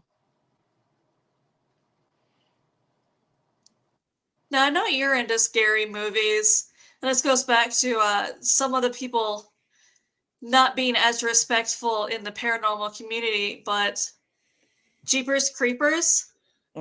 Jeepers Creepers. So, what a lot of people don't know about me is I grew up in the area where the Jeepers Creepers event happened that inspired the movie. Oh, okay. And I still know people who live near that building. Some people say I live down the street. Other of my friends say I can see it from my house. And what's sad is, this is also the 28th year. That's also how it came up this year on Facebook, because they're talking about it, is this is technically the 28th year for it. So there's some people superstitious around that area. But people were saying that the Jeepers Creepers building is actually a barn owned by the Amish. Oh, really? Okay. Yeah, they use it as a hog barn, but unfortunately, because of people visiting it for it being famous for what it is, they had to board it up and close it down so they can't use it anymore.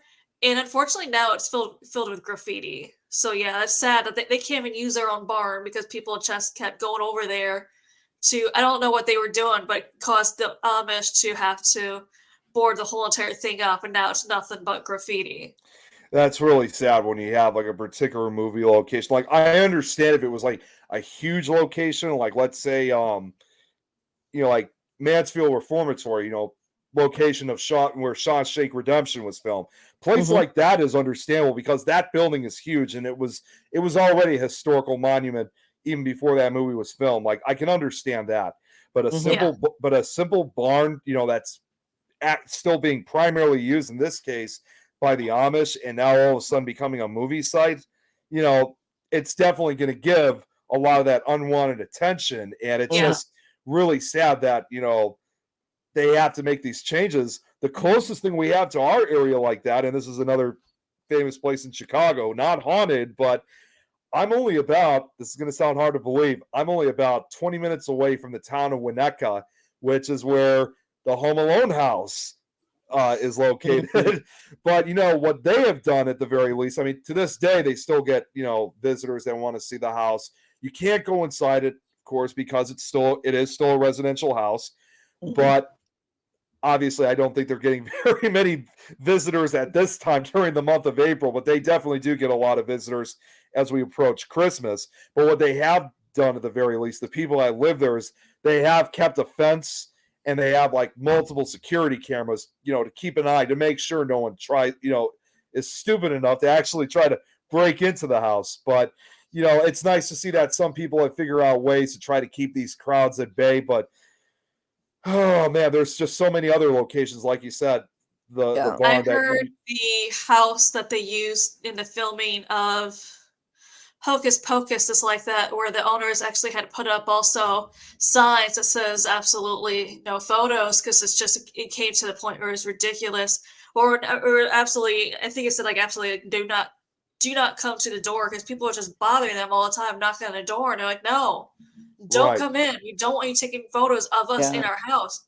We don't want to give you a tour. exactly. There was only one time I did remember hearing on this was from a news article, was again, if you look at something like the Home Alone house, there was Yeah. only one time that they did open it up to the public, but they were only allowed to go to the front floor because, contrary to popular belief, that movie, the inside of that mansion, that's not actually what it fully looked like in the actual house. The main floor is exactly what it was. That's basically what they probably wanted the people to see.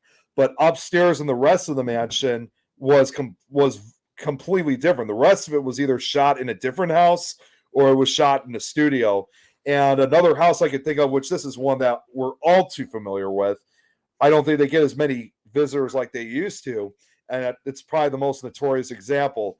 And that's undoubtedly the Amityville Horror House. Yeah. I was going to bring that up because people are saying the same thing. Is unfortunately the owners had to put something up also because people are just bothering them, trying to knock on the door at all hours of the day. It got Yeah. overwhelming, and they're just like, we're just trying to live our life in our house. Yeah. Yeah.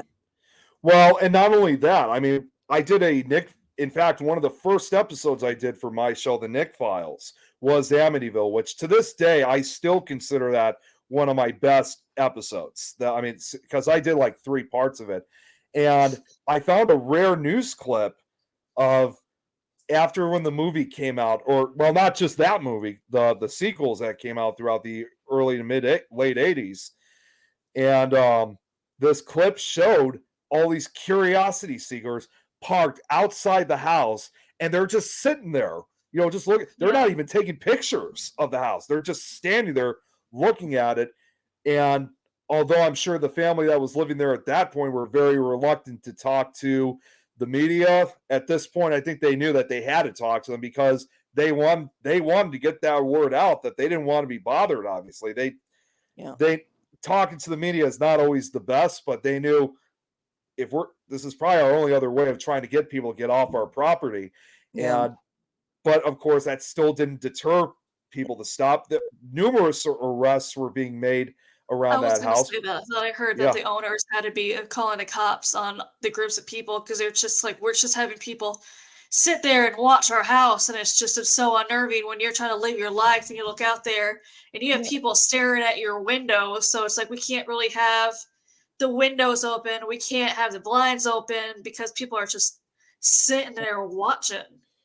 Exactly. And that's something that, even as an investigator myself, although I'm a huge fan of the Amityville horror case, because it was my very first haunted house case I ever studied, again at a young age. Even still, I wouldn't even do that myself, because that to me is just a disrespectful thing. And that's what led eventually, because to get those classic eye windows taken out of the house and replace them with normal ones to deter all these tourists. It's still not helping the way they wanted it to. Yeah. I would say probably the crowds have lowered. Like, it certainly is not as huge because those eye windows are gone. But the crowd, but they still have those crowding issues to this day. There's a place here in Japan. It's on the western side. It's called a place called Sagamihara Hospital, and it was the most notorious haunted hospital. And they had young people going in there, spray painting everything and messing about, and they had to tear down the hospital. Oh, geez, that's really a shame. But it was one of the best haunted places in that hospital. It was old.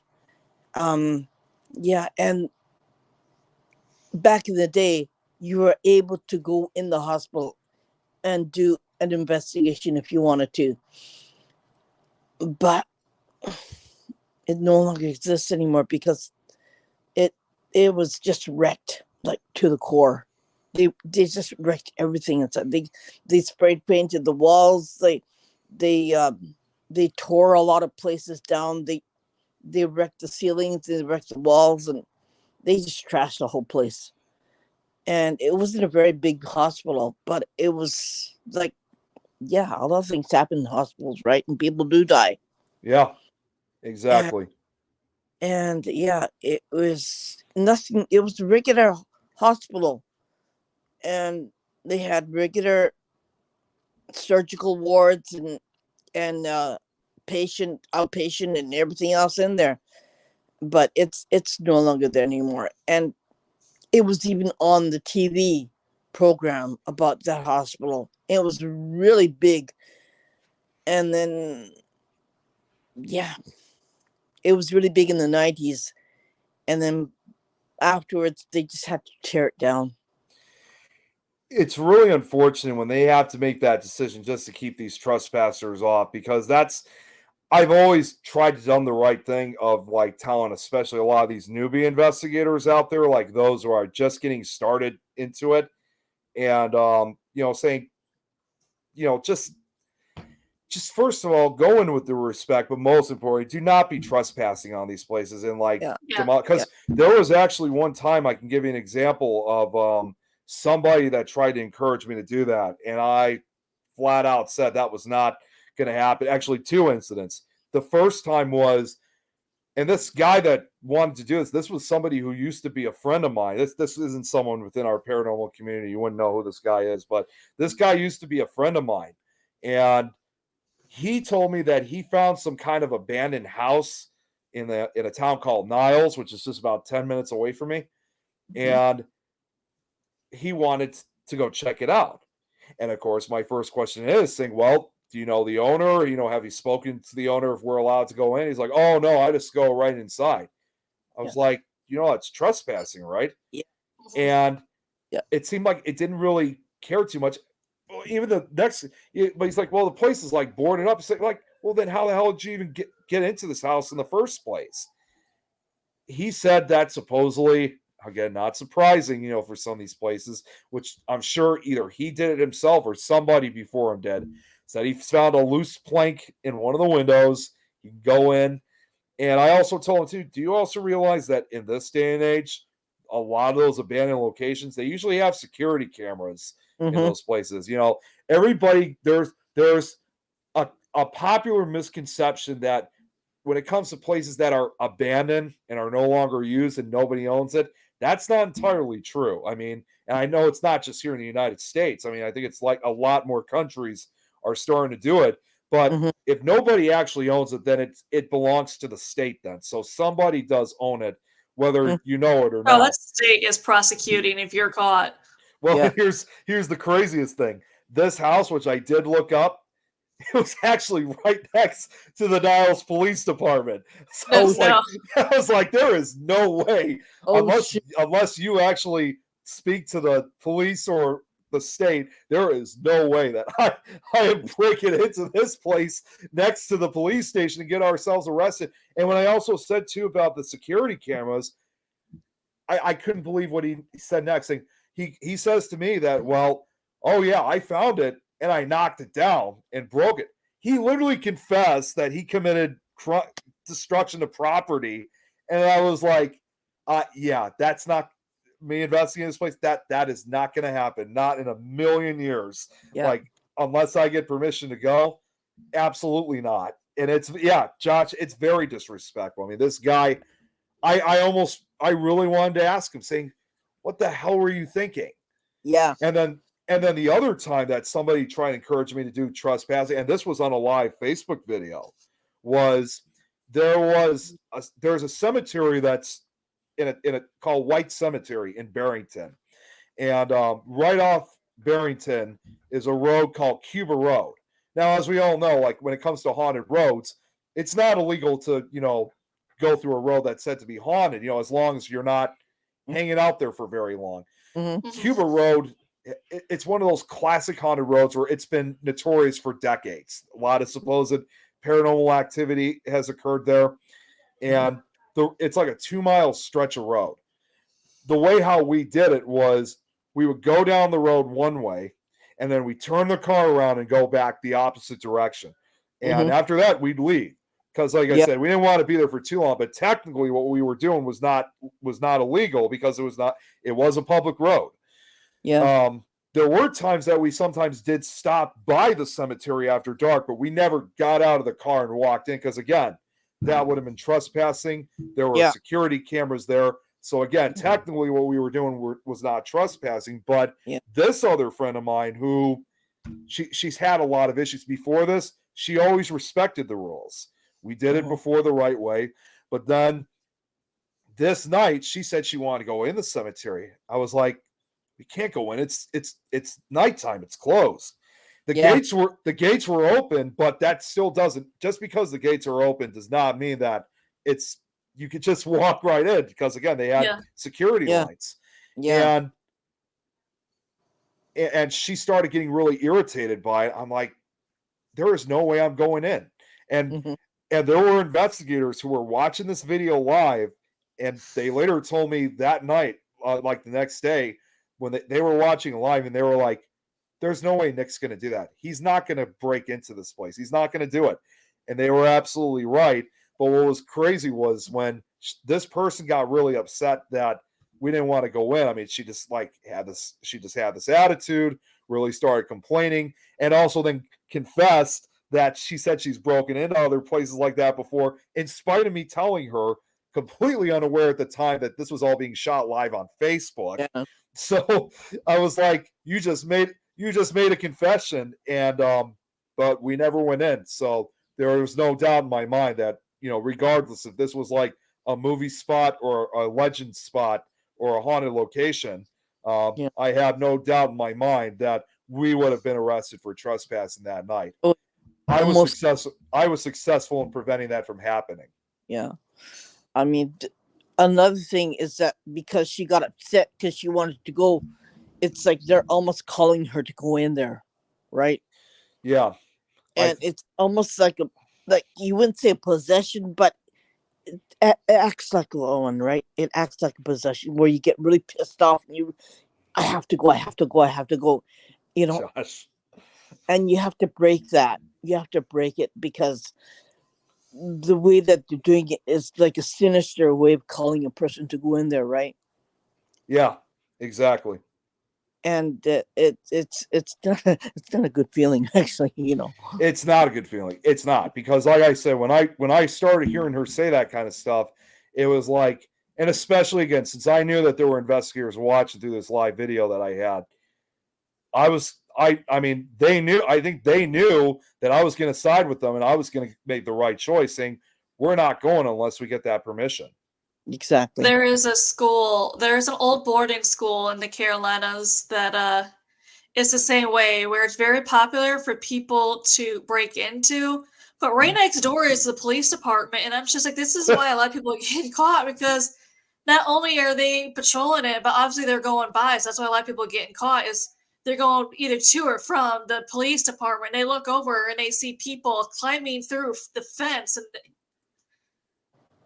I'm just like, why would you risk breaking in to a place literally right across the street from the police department? All I had to do is look over and see you. Yeah. I mean, I will admit, Josh did say, like, saying we've all been there, but he draws a line. I think we've all kind of had that issue, though. Like, sometimes we did make the mistake of trespassing, like we weren't intentionally doing it. And I felt like there's only ever been one time that I ever did something like that, but there was kind of a difference, though. We were at this was out in an abandoned mental health center in Indiana, in Rockville. It was where the Park Mental Health Center was located. And again, this was years ago. I had it filmed on Facebook, but again, we didn't think it was going to get a lot of real attention because it was during an event that was going on in Rockville. Indiana is known for having a lot of covered bridges. It's not the state that has the most covered bridges, but the town of Park County has the most covered bridges, like 31 covered bridges, one of which is said to be haunted. And it's in fact called the covered bridge capital of the world. And they have this festival where they honor all these bridges that are still around today, those that are gone. And we found this abandoned, like I said, mental health center. And my dad and I decided, saying, let's go check it out. And I was like, and I even said, well, don't we have to worry about trespassing or anything? I know probably wasn't, again, best choice, but truth be told, I don't think we were really going to have to really worry about, police or anything, because they were obviously more focused on the festival in the downtown area. And we just thought, we'll just be here for a few minutes and, we'll just go right out. There's nothing wrong if you're just there for like a quick minute, like if you want to take some, because it's hence the name urban exploration. Yeah. So some people do take photos outside. Yeah. The police will watch, and the police will be like, we're just watching to make sure you don't go in. But there's no, I mean, as long as you're not actually on the physical property and you're outside taking photos of it, I mean, it's not illegal to do that. But once you step on property, that's when like, yes, I can finally get you. But also, one thing people don't realize when they do that is if you go to those locations you're not supposed to be at, you take a video of you in it. Yeah. That location can use that to prosecute, get you charged for trespassing. That's all it takes. Even if you're like, oh, I wasn't caught then. That video evidence is enough for the police to be like, yeah, okay, this was reported, and you can't say it wasn't you when you're showing yourself in a video, like, here I am in this location.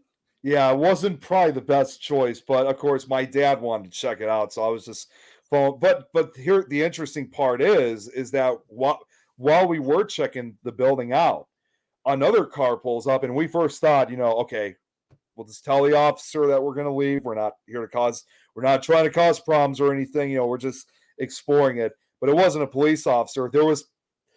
I'll never forget her. There was like the strangest woman that I think we ever met. She walked into the building like while we were kind of checking it out, and you could hear it in the video. She's making these weird like noises and stuff like that.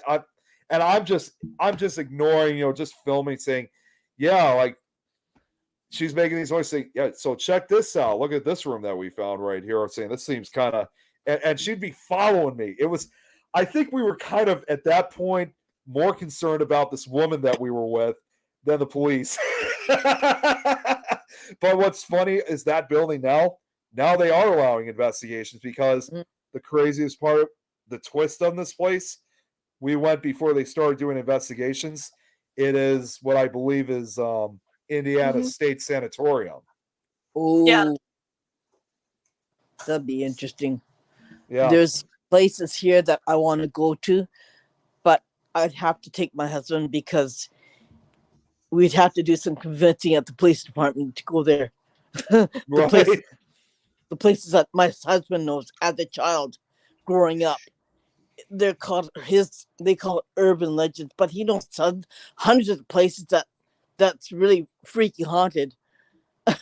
Like he'll take you there. He said, "Okay, we can go. Let's take a plane. We'll go there. It's cheaper to take a plane than taking a bullet train." But he'll say, "Okay, let's go there," and yeah, he'll do that. And he said, "Hey, no problem. Hey, I know all these places. I know this place. I know that place." As a child growing up, yeah, it's the most popular place. And he said, "Yeah, I'll take you there." And I said, "Okay, but we need a permission by the police department before going there." Yeah, I guess so. Like you think. See, You on a need different permission from the police for anywhere you enter here in Japan. It's for what I've been told, it's not easy to always get the permission because police don't want to be checking up on you to make sure nothing happened to you. Because it's like if right. something happens to you, then Yeah, it's on them because you're being a pain in the ass, and they don't like anybody who's going to be a pain in the ass to cause trouble for them because they're responsible for you, right? yeah. Exactly. Although there was one time, probably one of the best examples where we got good permission was, see, again, here in Chicago, we also have, again, one of the most notorious haunted cemeteries, Mm-hmm. again, in the country, if not the world, and that's Bachelor's Grove Cemetery, which one of Mm, these days I need to make a visit there. It's been a couple years since I've been there. But being so notorious, again, it's one of those places that it's not a problem if you go during the day, but at night it is heavily patrolled. Like, even though mm, it's in a wooded area, it's very well guarded. And mm-hmm.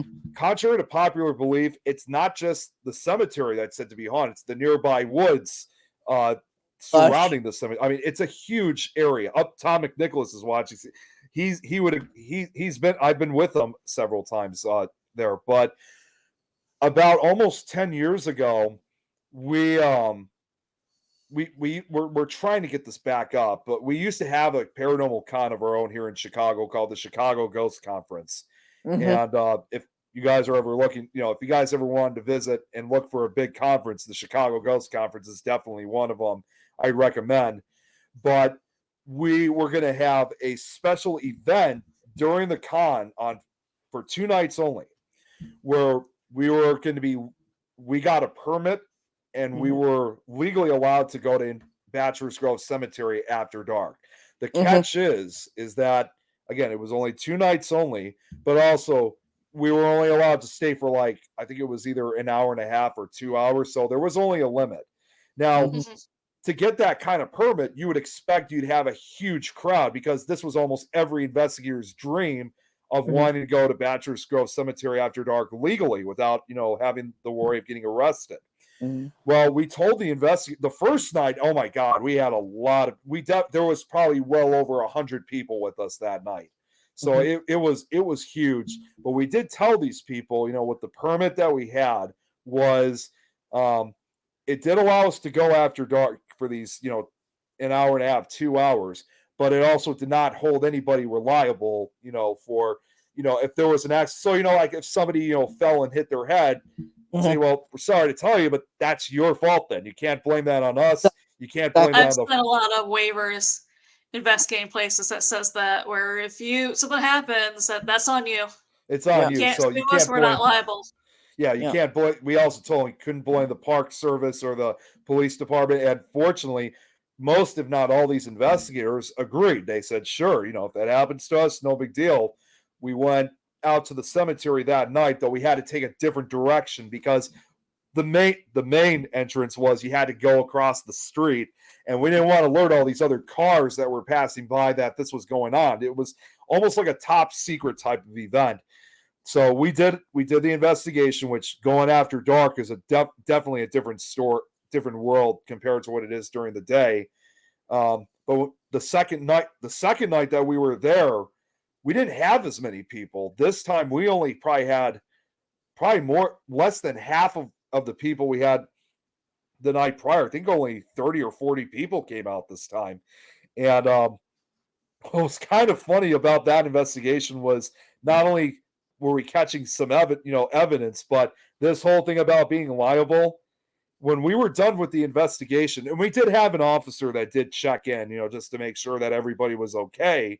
But when we were done and we had to go back into the wood, because we had to go back into the woods to where we originally entered, my dad, who was kind of leading the whole thing, he, along with another investigator who was leading this too, somehow got ahead of us. And the next thing we knew, our group, we were like lost in the middle of the woods, nighttime woods, and we didn't know where to go. God.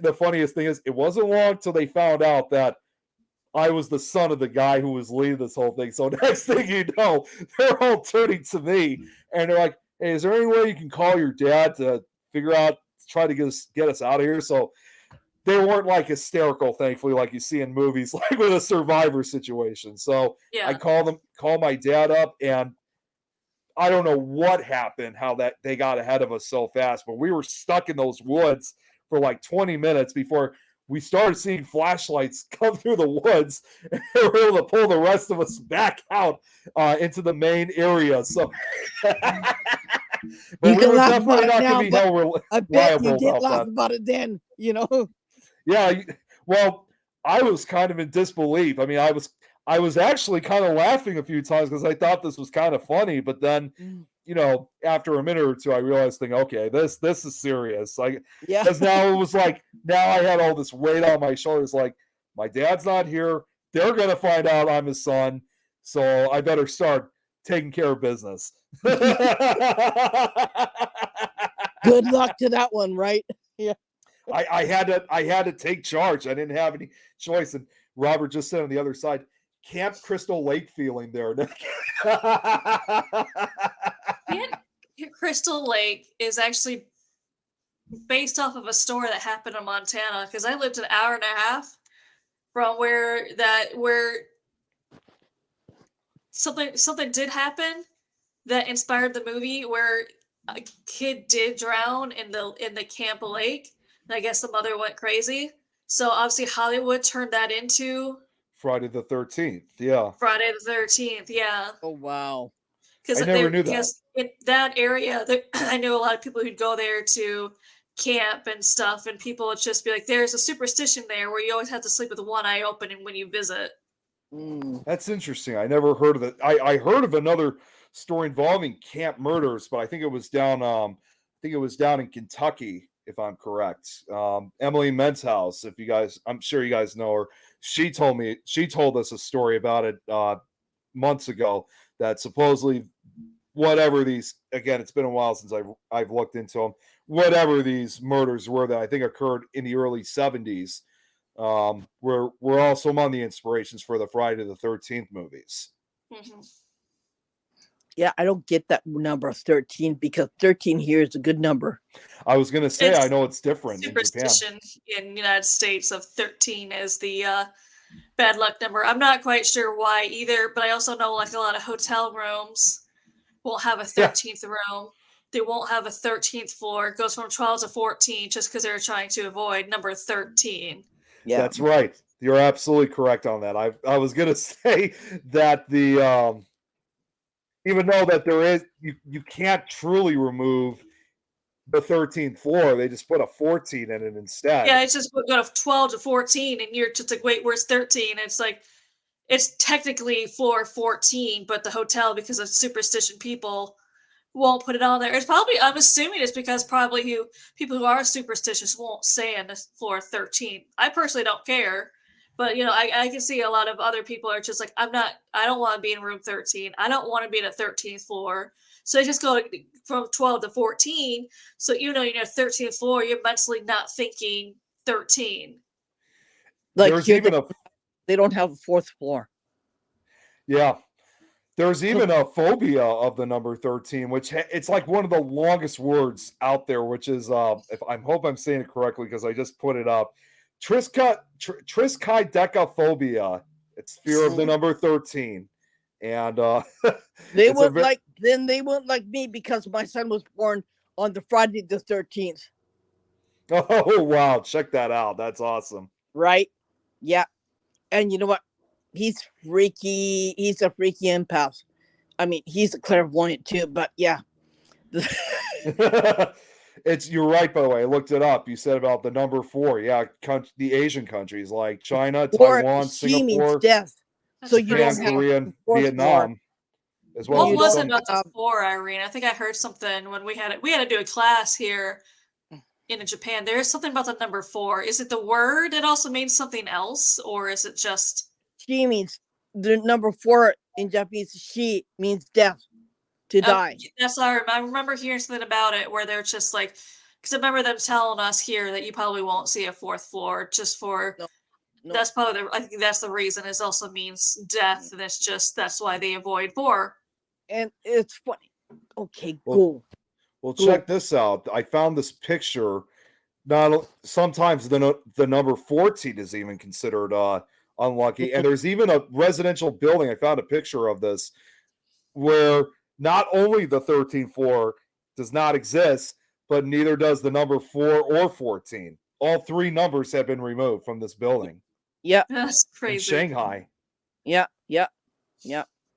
And when kids have entrance exams, okay, they have to worry about the numbers. They're given a long number, like I think it was a 6 or 8 digit number. And if you have the number 14 or you have the number 4 in it, you're not gonna get into that school. It's That's a new just thing.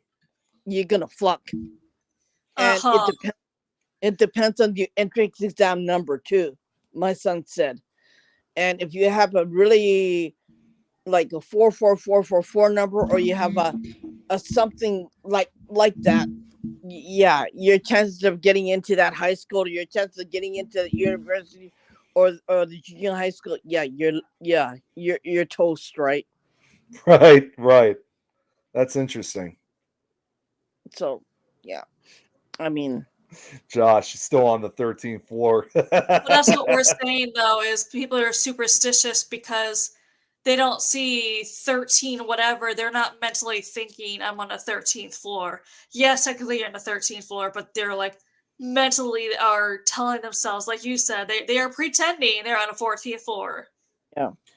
Well, and that it's not just floors. I mean, that's even with hotel rooms. I mean, I Yeah. don't know of any rooms that have actually done that, but the closest I can think of, again, another haunted location we have here in Chicago is we got the Congress Hotel. And Mhm. the Congress Hotel, I mean, it has been used for different movies. Unfortunately, even though it is featured on the ghost tours, it's one of those fancy hotels, so you could obviously tell a lot of the staff members and especially security guards, they do not like it when they show up. Even though we are doing it legally, like as part of a tour, they don't want to be recognized as a haunted hotel. They want to be looked at as like a 5-star hotel. Yeah. But according to urban legend, there's a room, I don't remember which floor it is, but there is a room in the building where it's literally been walled off. You cannot go in for any reason. It's not because the unlucky number, any unlucky numbers. It's because they actually do admit that this room is so haunted that they're not letting anyone in. And I think you guys probably know the story, kind of sounding a little familiar. That whole room situation became the inspiration for Stephen King to write 1408. Oh wow. That's the Yes. real 1408 right there. Oh gosh. If you, They- I don't know if you're a fan of Japanese horror movies, oh, yes. but all the Japanese horror movies, if you actually research them, is based off of an urban legend or a ghost story here in Japan, which is crazy. That's Mhm. correct. Every one of them. Ring is even, it's based off of a story here. Yeah. I'm definitely a huge fan of the Japanese horror films. I mean, they are just so unbelievably terrifying. Yeah. Irene, I know you've heard me say this before, but I think honestly, the only people that are making real true horror films are the Asian horror films, primarily the Japanese ones. And Yeah. I saw Ringu, for example, the original Japanese version of the Ringu, in high school, along with The Grudge. Yeah. There was Yeah. one movie that I was planning on I was going to go see. I haven't seen it yet, but I have seen the trailer for it. And this is a story that's also very well known throughout Japan. I know they made a movie called and it's based off the legend of the slit mouth woman. Uh-huh. Yeah, and Yeah. that movie I heard, although it's a ghost story, I heard it was known for its gruesome scenes because to make matters worse, not only is it extremely graphic, they do this to children, obviously, something that's not very commonly seen in really many Japanese or any horror films anywhere for the most part. So that's mostly men. She'll say, "Do you think I'm pretty?" Yep. And if you don't see you're pretty, you're dead. She slices your face up the same way. The correct response, they said, is you either say, I don't know, or I don't have an opinion. That's your only safe options. Yeah. Well, they also say, too, that if you say that you're with somebody, like, a girlfriend or something like that, I guess supposedly that's another way to avoid her. But if you try to run away, though, she'll just appear right in front of you. Like, it's just... But in the movie, though, I mean, they do follow the legend, but although she mainly goes after male victims, she's also one of those legends that supposedly she goes after kids too. And of course, just like any other country, when it comes to a certain legend, you got parents out there, who still, tell their kids, don't go out after dark, or the slit mouth woman will get you. Yeah, and then men don't go out in the forest because Yukionna, she's the one in the white kimono, and she'll say, come here, come here, come here, come here. And she's really beautiful, but then she'll turn around and she'll kill you if you're a man. There is a lot of urban legends here that involve creatures turning into beautiful women just to lure men. So it's not uncommon. Yeah. Yeah, I've heard of the typical, not necessarily skinwalkers, but obviously more like the typical shapeshifters that I've heard. And it's not only just in Japan. One of the most recent ones that I had recently studied, it was actually, in fact, in China, is not necessarily like a shapeshifter, but more involving their version of a vampire called the Kangxi, and which is said to be like a hopping corpse, because it's basically, like, as they say, it's like a zombie practically. It just has this horrifying appearance, but they say in order to avoid the Gangshi is that the Gangshi is blind. It can only find you if it smells your breath. It takes out your chi. If I'm saying that correctly. But the other thing too, and some people, I actually remember speaking about this to someone. Someone basically was like, "Well, the best thing you got to do then is just do the usual way, put a stake in its heart." I was like, no, that's not the case. I said to him, you have to remember, this is a Chinese vampire. A wooden stake will not harm it. So you have to have it defeated in a different way. And one of those ways is you actually use it sounds crazy, but you actually have to use a mirror against the Kangxi, because apparently Kangxis are terrified of their own image. So not necessarily won't defeat them, but it will scare them off. Yeah. It's funny because in our country, if you're pregnant, you have to carry a mirror. If you go to a funeral, when you're pregnant, you have to carry a mirror. It's just a thing that we have to do here in this country. A mirror is the only thing that'll keep you safe.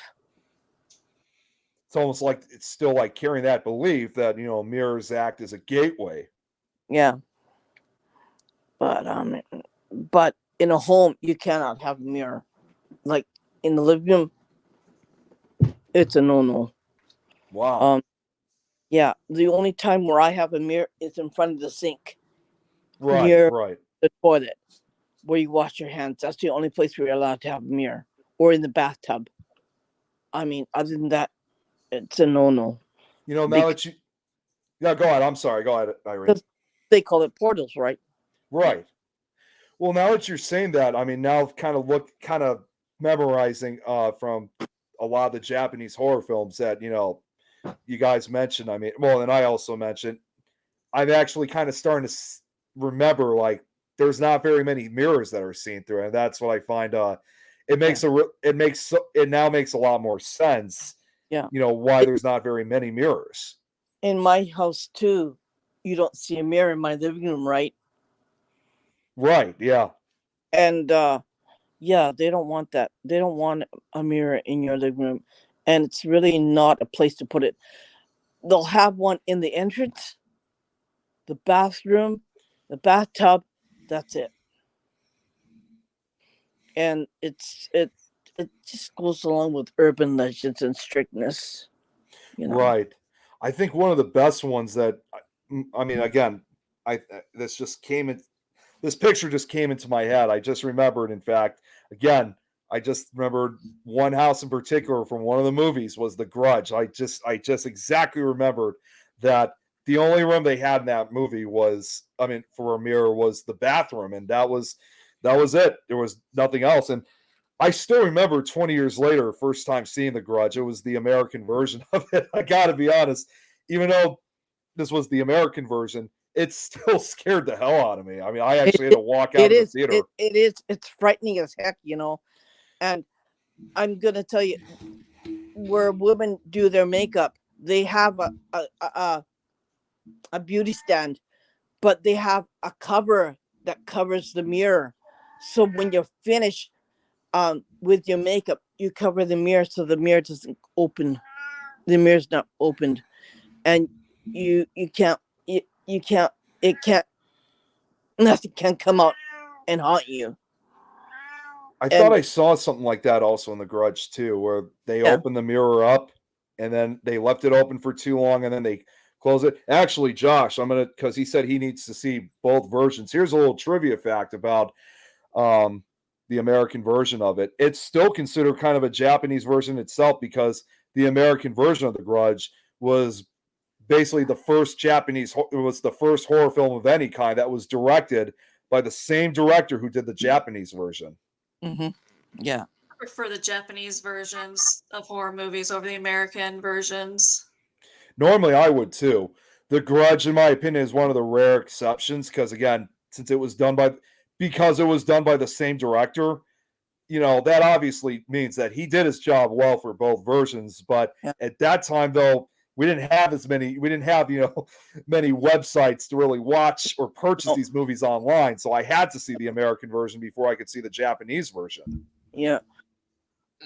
The thing is that, these movies, and there are based upon the true places, but there are places here that schools are still haunted.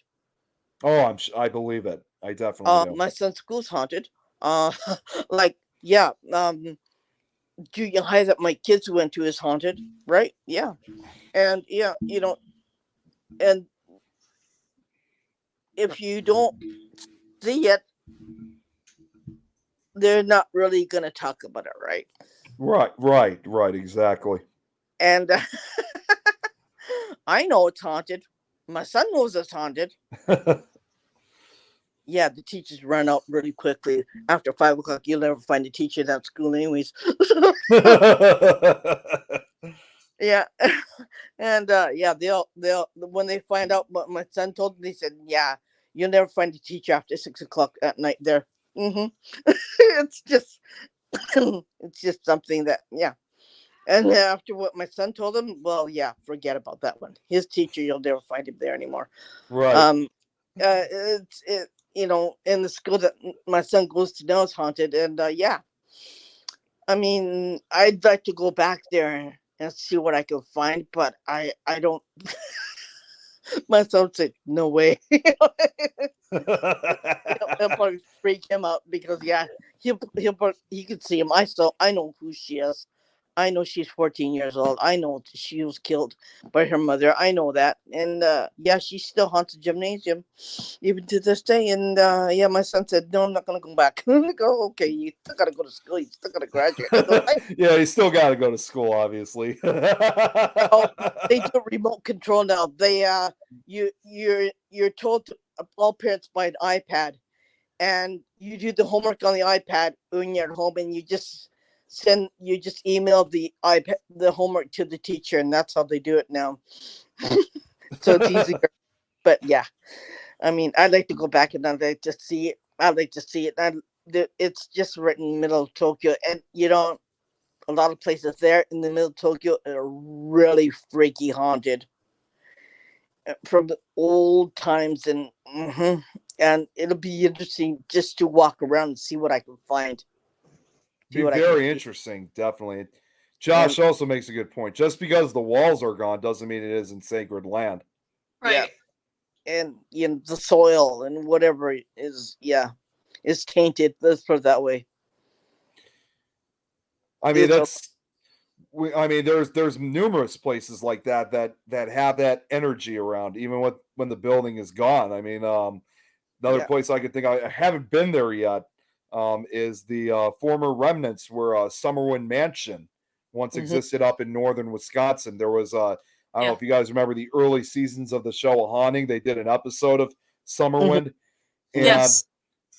yeah, it was back in 1988 when the mansion was struck by lightning multiple times, and it resulted in the entire mansion burning down to the ground. All hmm there's left today is just like the chimney, the hmm foundation, and that's pretty much it. Although the mansion is gone, they're still saying that there's a lot of paranormal activity. Oh yeah. Unfortunately, this is an area that you can't really investigate. It is one of it is still private property, even though it's a popular place to go to. And there are like YouTube videos where people do go because it's not heavily patrolled. hmm And I will admit, I would love to investigate the remnants of Summerwind, but again, provided I get the uh, permission to do so. But it's Right. a fascinating location, nonetheless, because it just, even with what's left, there's just a very eerie atmosphere because again it's kind of like out in the middle of the woods, and you could still tell that again the building may be gone now, but hmm the activity that dwelled there still remains. I'd like to go to Ishikawa Prefecture right after um the tsunami along the Oh beach. yeah. It's no longer there. The houses are no longer there. But if you walk along there, I bet you'd find a lot of activity too. And most of the people who died were old people, right? Who Right. could out of their homes. I bet you we could find a lot. We just walk around there, and it's public property, right? I don't know Right. if there's anything there anymore, but you can walk around along the beach, and yeah, just Those areas where they hit by tsunami, a lot of taxi drivers will say that they still pick up to this day a lot of ghost hitchhikers yeah. where they look like a solid person. They'll let them in a cab, they'll have a full conversation with the hmm person. So when they're driving, they have an actual conversation with the person. But hmm then when they get to the destination, they turn around and the person has completely vanished, hmm but the seat will be wet where they were sitting. hmm And a lot of people don't know this with Japanese, with the Japanese taxis, the passenger cannot open the door. So it's not like they just got they. So it's not like they open the door to jump out or anything. The driver has to open the door. Yeah. Yeah, it's your classic example of vanishing hitchhikers. Yeah. Yeah. So, and we got one here in Chicago. We probably have the most notorious vanishing hitchhiker again from the world. We got Resurrection Mary here, and there are still Yeah. people to this day that still have picked her up. And this has been going on since the 1930s. I mean, the difference, of course, is there are many different versions of whom Resurrection Mary was in life. We hmm did uncover a few Marys that lived throughout the 1920s and 30s, and even found some photographs that kind of matched up the apparition. But what we don't know, unfortunately, however, if this is exactly her, but we found some possible identifications of what uh, of who Mary may have been in life. Now, one similar thing about this one compared to the Japanese one is same exact scenario. Car drives down the road. You see a young girl, usually like in their late teens, 20s, or early 30s, long hmm blonde hair. They pick her up. although they don't really have much of a conversation. Although one cab driver said that not only did she pick her up, they actually met at the former ballroom, which at that time was called the Old Henry Ballroom, but later Oh. became the Willowbrook Ballroom. And supposedly he danced with her, was going to take her home, and when she told him to stop near the cemetery, he claimed later that she actually kissed him on the cheek, which she said the kiss was just ice cold. Like it just felt like as if someone put like a ice cube on his cheek, and then ran into the cemetery and disappeared. But on other occasions, same scenario too. They'll pick her up and she vanishes before they can even get a look at them. And but another famous one, and this is something you guys might have heard. You can find pictures of this on Google Image. Was in 1976, there was a cab driver that was passing by Resurrection Cemetery, and he saw a young woman standing behind the gates of Resurrection Cemetery, clinging on as if she was trying to like desperately get attention of wanting to get out. Of course, the driver, he immediately called the police because, he didn't know what to do. When the police got there, the woman was gone. They couldn't find any trace of her. But the weirdest thing was that the bars that supposedly she was holding her hands onto were like burnt and bent. And like I said, they took pictures of it, and they didn't really think too much of it at first. They took those bars and then they sent them out to a repair shop to get them straightened up and repaired. They put them back. A few days later, those burn marks came back. And so they did it again. No matter how many times they tried to get these bars repaired, it would end up the same way. Eventually, they just finally had enough and they couldn't deal with it anymore. So they replaced them with new bars. And as a result of that, there hasn't been anything like that since. But still, as of 2024, there are people out there who still claim that they see Resurrection Mary usually late at night on a rainy night, and they pick her up or they just see her by the side of the road. I've heard of someone say a similar story to that cab driver, except it was a chilly night, so he lent her his coat. She was wearing it, and she, when she took off in the cemetery, he waited a couple minutes because he's like, I don't know what she's doing. Then finally he went to go check on her, and there's no sign of her, but in the middle of the cemetery was his jacket. Oh, well, you know what? That actually brings up, did you guys know that not only that story, but also alongside Resurrection Mary, that these stories even inspired two songs that were written? You guys ever heard of this? You guys ever heard of the songs that were written about them? I don't know. Dickie Lee, or that country singer from the late 50s and 60s, he wrote a song, which you can find on YouTube. It's available, called Lori. Yeah, the name's different this time. It's called Lori, Strange Things Happen. And it sounds like, kind of a joyful song, but at the same time, it's kind of it's both a sense of creepiness because it's the same exact story where it's involving a young, probably teenager. It's a teenage tragedy song too. He meets Lori and they dance together. Lori reveals that it's also her birthday, but then she says at one point that she needs to be driven back home.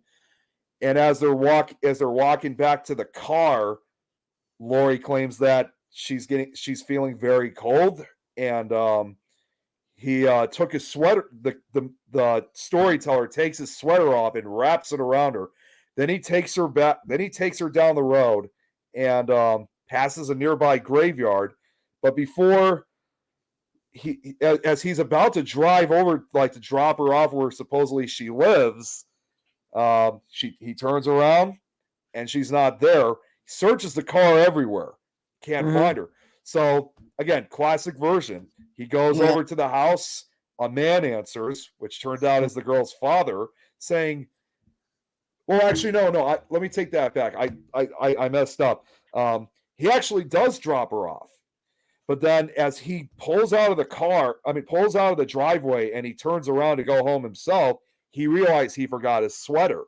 So he drives back to the house, and that's when he knocks on the door, and a man answers. It turns out it's Lori's father. And she's like, "You're wrong, son. You weren't with my daughter. She passed away a year ago today, and today is her birthday." And doesn't know what to think. So he decides to drive out to the cemetery where supposedly she was buried. And as he's going through the cemetery, even though it's dark outside, one grave in particular catches his attention, walks over to it, finds Lori's grave, and lying across the grave is a sweater. Oh, wow. I've heard of that too. And they said the father even showed him the picture, and it was the same girl. That's what freaked him out, and that's why he went to that cemetery. I would play the song if I wanted to, but of course, obviously with copyright issues. Yeah. But it's definitely you could find it on YouTube. It's a very easy song, but that was like I said, it's kind of a chilling and sad song to begin with. And then the other song that, even though it's more associated with Southern rock, this one really is, and again, also written in the early 60s, but still based on Resurrection Mary itself, is a song called Bringing Mary Home. Same exact story, too. That's crazy. If you guys like, after the show, I could send you guys the links so you guys can listen to it for yourselves. Yes. Yeah, definitely. It's funny, like Amanda would know, Aoyama Cemetery is the most biggest, hugest cemetery in all of Tokyo. And all the cab drivers take a sleep in that cemetery. they instead of driving their car, they park. They park the car and they take a snooze there. Okay, so Robert, I'm sorry, Irene, go ahead. You wonder what the hell are they doing? Like, yeah, and it's the most haunted cemetery in all of Tokyo too. It's just crazy. Like, why would they be taking a snooze in that cemetery? Yeah. So Robert White, he just messaged me directly, told me about another song out there that I haven't heard of this one. John English, by John English. She Was Real, another supernatural song. I'm gonna have to look that one up because that's a new one. And the two other songs, though, in spite that they're kind of more teenage tragedy songs, because they're ghost story songs, it's no surprise I have them on my Halloween music list. Of course. Yeah. Of course, right? Yeah. Of course.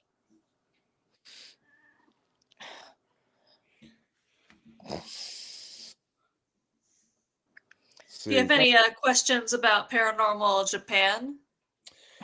So, man, it's kind of hard for me to, because you guys know I've been watching your show a lot, and I've been learning a lot, in this case. So it's kind of hard for me to come up with questions. Although, well, I have one at least. I mean, I understand obviously, that it's of course not as popular in Japan as compared to like here in the U.S. or other parts of Europe or not. But I guess my question is, do you guys ever think at all of that maybe eventually interest could grow throughout Japan years from now? Like let's say 5-10 years from now, just as an example. Do you guys ever think it could grow? The thing is, young people don't want to know anything about paranormal. I find the older generation has some interest, right? Or if you're a clairvoyant, you do. But young people are more analytical. They want to see it, they want to feel it, they want to touch it. Right. And if they can't do that, they don't believe it. That makes sense. And like the older generation have a lot of knowledge about certain things that go bump in the night. So they'd be open to tell you about certain things, right? But not the young people. And the more educated they are, the worse it is, because the more they will never believe you. But if you have an older generation, like they don't mind. They don't mind if you really want to know, you could ask them questions about it and they'll tell you stories. But not the young generation. And I think it's sad because as property taxes go up, these places are being sold for commercial residents. And the thing is that you're gonna find more hauntings.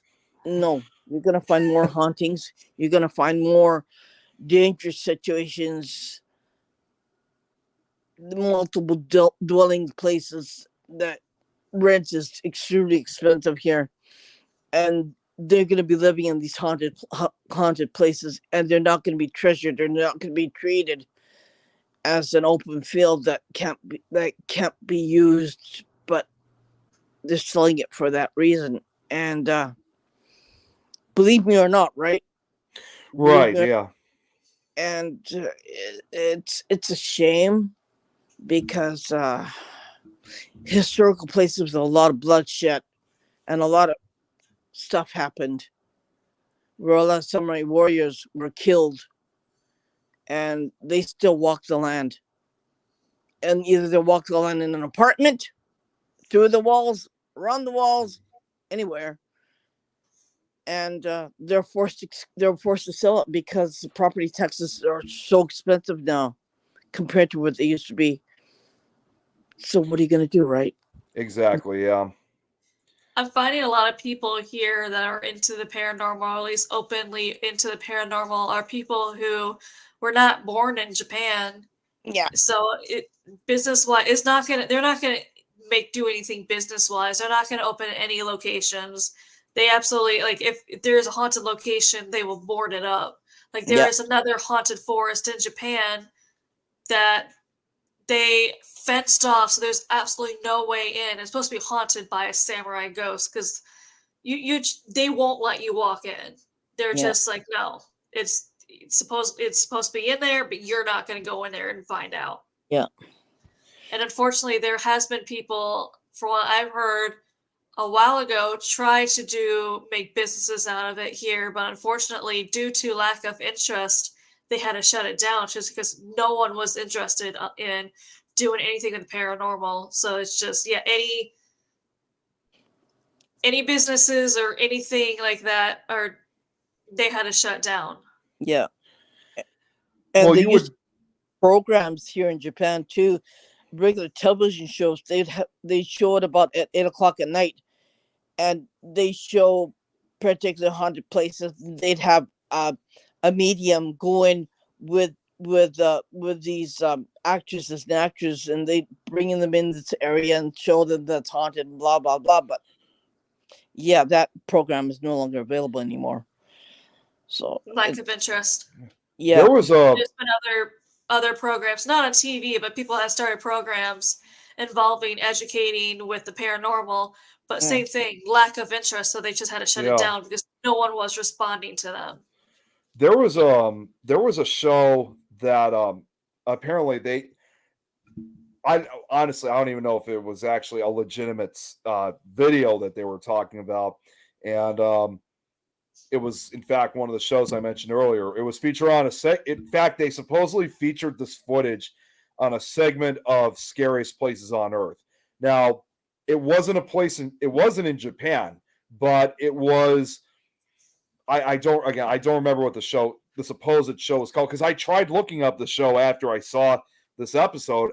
I couldn't find anything on it, but it was supposedly a Japanese reporter from Japan who wanted to investigate the alleged lighthouse in New London, Connecticut. And he said he claimed that he hosted the show. It was like a mystery investigation show for Japan, and his goal was not only just checking out places in Japan, but also checking out places in the United States. And he said he did this back in 1999, and so he went to the alleged lighthouse. He stayed the night there, and in fact, he was interviewed on the segment. It wasn't just like they were showing stock footage. They actually interviewed the guy. But I tried looking up this, like I said, I tried looking up the show, and I even put down because I thought, well, maybe I'm just not typing in right. So I put in like whatever the title was, Japan or Japanese, to see if it would pop up, and I couldn't find anything on. And of course I tried looking up on YouTube, other video watching sites. So I don't know if this was a legitimate show. If they were just like adding it into it just to give it more, because even in the early 2000s, some of the paranormal shows were staged, but not as staged as like what they are now. So whether or not the show actually existed, I couldn't find anything of it. So it's kind of hard to say from what I found. I think afterwards, I think we could talk, because my Google is a little bit different than your Google. Yeah. Google has a lot of paranormal and Japanese content. We could get into that together later on. I could probably see what I can figure out. Mandela effect. Mandela effect is a real thing, and I think it's because it's they believe you know how everything you do, there's like different, every decision you make that it really leads you to two different, I guess, what realities or dimensions or whatever. So I think it's like more of a dimensions kind of crossing over. Yeah, that's basically kind of how I see it too. So, my friend Kate Frezzi's watching. What's up, Kate? So I just had to give again. She wasn't showing up in the chat. Just want to give that shout out. Yeah, StreamYard doesn't show all the comments or everyone for some reason on Facebook. But no, I definitely agree though. I mean, when it comes to the Mandela effect, because I definitely think that there is some like I guess opening, for lack of a better term, to like these different realities and different dimensions that exist. Mhm. And I've never necessarily experienced it for myself, but I do believe it does. It certainly exists. Oh, if Yeah. you watch old videos, it might be like advertisement for things. They're like, do you remember when it's like, think about, and they'll say something like, when you think of this advertisement or you think of this photo, you think of it as this. Turns out that doesn't exist, and you're like, what? Yeah. Well, and you know what? That actually brings up something else up, and this was something you mentioned, Irene. Like how again the younger generation over in Japan, aren't as acceptful of it as like the older generation. Yeah. Even for when I first started getting into the subject at a young age. Although, of course, we did have again a lot of these different paranormal shows and documentaries in the late '90s, early 2000s. Growing up, even in school, the interest of before I formed my paranormal club at high school and I was still in middle school, the interest of the paranormal was certainly I was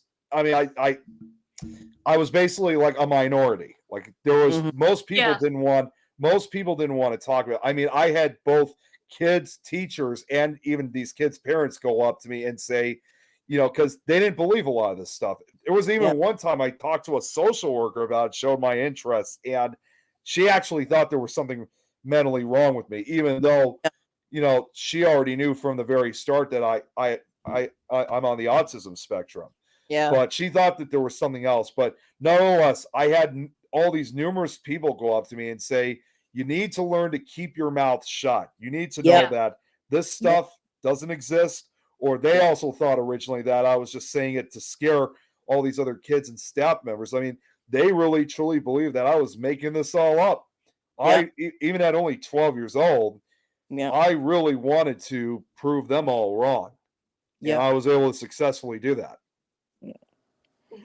I've had this conversation before with some people working psychics and other clairvoyants where it's believed that back in the day, a lot of people in insane asylums were actually psychics or clairvoyants, but because as Irene says, you can't prove what I see or hear or what I do. So unfortunately, when people say, I see your grandma standing behind you, they'll, all of a sudden you're being locked away in the insane asylum. Yeah, you're nuts. That's why Yeah. I think even to this day I keep my mouth shut. I don't tell That's like anyone. what it was with the social worker. She actually thought that there was something wrong with me. And at one point, I mean, it's just like even when I even created drawings when it came to the paranormal stuff. And I will admit, maybe some of the drawings were a little too extreme. I'm sure they were, but at the same time, though, it was just me expressing my interest in it. And there were, in fact, I still remember this all these years later. I was making this drawing, and it was on the first day of school. And the teacher took it, looked at it weird, and I'm thinking, "Oh shoot! Don't tell me this is going to happen." And then as I'm walking out of school, I see him in the office take the picture over to the office area. I'm like, "Are you freaking kidding me?" Not only was it like, I'm thinking, geez, I just started the school year and already I'm getting in trouble on the first day. You're already that kid. Already that troublemaking, Oh, middle school kid. dang, And here we go again, right? yep, here we go again. But then after that, I mean, it didn't go down as hard as I thought it was going to. But even then, it was like it was still hard for them to understand that I was only writing this stuff because it was my interest. It was what I wanted Yeah. to be. And even then, I was already calling myself a paranormal investigator, Yeah. even if I And hadn't you were done them that yet. kid they were talking about in the teacher's lounge. I wouldn't be surprised. Watch out for that weird Nick Kid, kid, man. Nick Mulae, he's a little bit out there, yeah. Well, when I saw that teacher take the drawing and take it in the office, I knew I was definitely in the conversation. You're screwed. You're screwed. You're I was damned really screwed. damned if you don't, right? Yeah. You're probably that kid they use an example years later. Yeah. Well, see, and that's now that I look back on it, I mean, it may have looked bad, but it was. I don't regret, obviously, the direction that I've gone to. I mean, if I could just say one thing to a lot of those people that were telling me to be quiet about it, I Yeah. mean, I would still have to tell them is that you don't have to believe me, even still today, but I Yeah. know what I've seen. I know Yeah. what I've heard. I know what I felt. I know what I've even spoken to or even smelled using all five senses. Know what I've witnessed and experienced. These things, that's a part of my life now, whether I like it or not. I've had conversations with the other side where in person, when you're watching it happen, you're just like, okay, what is she doing? But then when you do the playback is when you actually hear the response back to me. I'm like, yeah, that's what I was hearing. Yeah. Right. See, now Kate here on the other side, she kind of just made a similar story like that. She just said that when she was 11 years old, she could sometimes see colors around people. Still can. I guess it's like the aura, or to do with my I don't know if I'm saying this right. This is kind of one of those hard to say words. Astigmatism. If I'm saying that, I'm probably butchering that word right now. Um, well, when I told close friends at school, they said I was a nutcase, so I never told anyone. So, that's actually interesting that Kate's had a similar issue like that. Yeah. And in this case, she grew up in the UK, which, obviously most British people love a good ghost story, whether they believe it or not. So it's kind of, crazy to think that, even they were telling her that, not that they didn't believe that kind of stuff.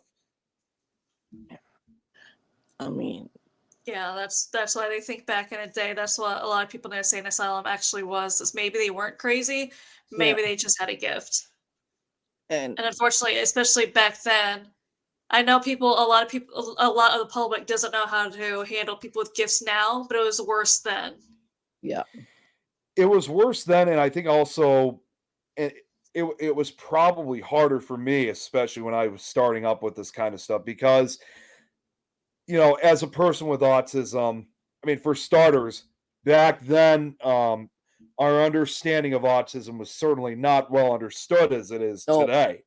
So, even just living life in general with autism was very, very difficult for me. Mhm. And a lot of these people just didn't understand or accept what my interests were. You Mhm. know, they just couldn't be accepting of it. And Well, they that's didn't kind of what they put the time in to even try to even help you, so it would be a pain in the butt to even do anything for you, or to even try to find any interest that would help you communicate better with everybody else. So yeah, it's like, yeah, you're in too much trouble, you know. well, and So that's kind of the way how they saw apparently as a mental health issue, even though obviously by today's standards it certainly isn't. And there were times I was really trying to, even though I have autism, I mhm, was really trying to prove almost like I could be as smart as I hate to use the term, um, as a normal person. I wanted to be yeah, just as I know smart what you like mean. that. And even when I tried doing that with the paranormal and even history, mhm, because not surprisingly, I used to have I would have an aide help me out, or was supposed to help me. Again, growing up with autism, like I said, was very difficult. There was actually some issues I had that kind of did go to, not never went physical, but it was like it did go quick. I mean, it almost went at times to emotionally, vocally, and mentally abusive towards. So yeah, there was some abuse that kind of did go on, yeah, especially in middle school, and I was starting to get into it. yeah, And the aides were definitely some of the worst that I had. And even yeah, when I was trying to like prove that to them that I was trying to be the smart person, even at only, 12, 13, 14 years old, they would just cut when I'm trying to tell them about the subject matter, and they didn't want to hear it. They didn't want to even give me a chance. yeah, So it was really hard to deal with. Autism still to this day, it's not very well. I don't want to say well known. It's not, people are not very well educated, I guess, when it comes to it, because my daughter is autistic, and it's so weird hearing how people, it's the huge change. It's a huge shift in how people treat her from when, they first meet her to when they find out that she is autistic. It's a huge, it is so, it's like that. They completely change how they think of her, how they treat her. And it's just complete, even family members, when they found out that she was, completely thought different things of her. And it's so weird that their thoughts of her changed that drastically. And even the public to this day, because they're not very, I don't know, educated. I don't know the word I'm saying, but it's so weird hearing what people think of her because of the mhm, autism. And it's yeah, like, you guys are not even remotely close to being right and what you exactly. think it Ye- is. Yeah, that was kind of like I said, the difficulty I went through. Now, like I said, when I entered high school and I started the paranormal club, there were no issues then. Nobody ever came up to me, even if it was the same kids that said the same thing in middle school. Nobody ever came up and told me you got to stop with this nonsense. Or the school that system never approached me either. They actually thought it was kind of a cool idea. Now, when I first started the club, not surprisingly, not too many kids or even teachers took it seriously, because we, of course, started, at the beginning of October, so at the beginning of the Halloween season. So at that time, I think a lot of people thought it was kind of a joke, but when they saw that it was a real club and Yeah. that it was probably one of the first of its kind, again, to be ran by somebody who had autism, um, that was obviously a major change. And like I said, I mean, even though it was difficult at times, the club is still running. Again, like I said, almost 20 years later. So that obviously meant that I definitely did give success to it. But even still, like again, when it comes to the autism itself, it's just, I still often wonder how it's like for kids that go to school today, like what they have to deal with at It's school. still, because they're different. So it's still not easy for kids with autism, and sometimes the way she's treated by other students is heartbreaking. And there's times I've had a fight with the school because I don't feel like they're doing enough to protect her, or they're just, Right. it's getting worse because they're not doing what they should be to stop it. And I'm just like, this is getting worse. And this is getting worse and worse. She said she's talked to you. And I was like, regardless if she's talked to you or not, I've mentioned it several times. So I know, at least by me, you know what's going on. But I don't understand why it's still going on. They're like, oh, we separate them in a classroom. I'm just like, that's not enough. Yeah. Because they're Well- still able to walk up to her and Right. do what they want, do what they're doing to her. Well, you see, for me, when I was growing up, surprisingly, it wasn't necessarily other kids that treated me differently. I mean, I did have those issues, don't get me wrong, but it was really more of the staff members. And obviously, as you could very well imagine, that's even worse than the other kids, because these are the authority figures. Yeah. And they it was almost like the best way I could describe it was almost like as if they were trying to prevent me from being fully educated, like other kids were. But and I still, to this day, I still kind of suffer from some of that, but I have not given up, and certainly didn't lose my intelligence. We had to change her schools because the way that school treated her, she wasn't as independent as she should be for her age. And then once we switched schools, we realized it's also mostly because of how much the school is doing for her, how they also treated her. So.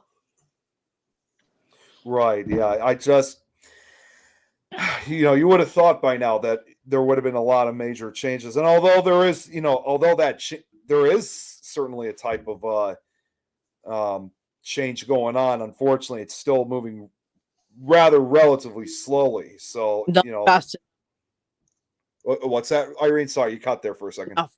Not fast enough, and not exactly. Yeah, it's not moving fast enough. Yeah, like they're slow as molasses because they don't really worry about it because it doesn't happen to them. So why should I? Right? There was actually an incident that occurred just about a year ago for me, where and this was shocking when I discovered this. But obviously, I mean, with all these different paranormal friends we got, I get a lot of Facebook friend requests, not surprisingly. And I try to keep up with all of them as much as I can, but there's so many of them that there's just so many of them, I can't keep up with them. But I got a friend request from someone who didn't really know who it was. Sure as hell was not friends with any of with you guys or anyone in our paranormal community.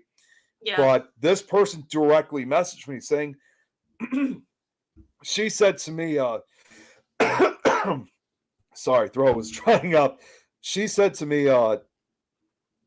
not sure if you remember me, but I was your teacher in elementary school. And I still couldn't really know who it was. So at the time that she messaged, at the time that she messaged me, it was like midnight, 1 o'clock in the morning over here. So my parents were asleep, so I wasn't going to wake them up and ask, who is this person? So obviously I was going to have to wait until the morning. So I woke up the next morning, and as I'm getting ready to go to work, I had a minute or two to spare. I said to my mom, hey, this person messaged me saying that she remembered me from elementary school. You know who this is? She looked at the picture and then saw the name.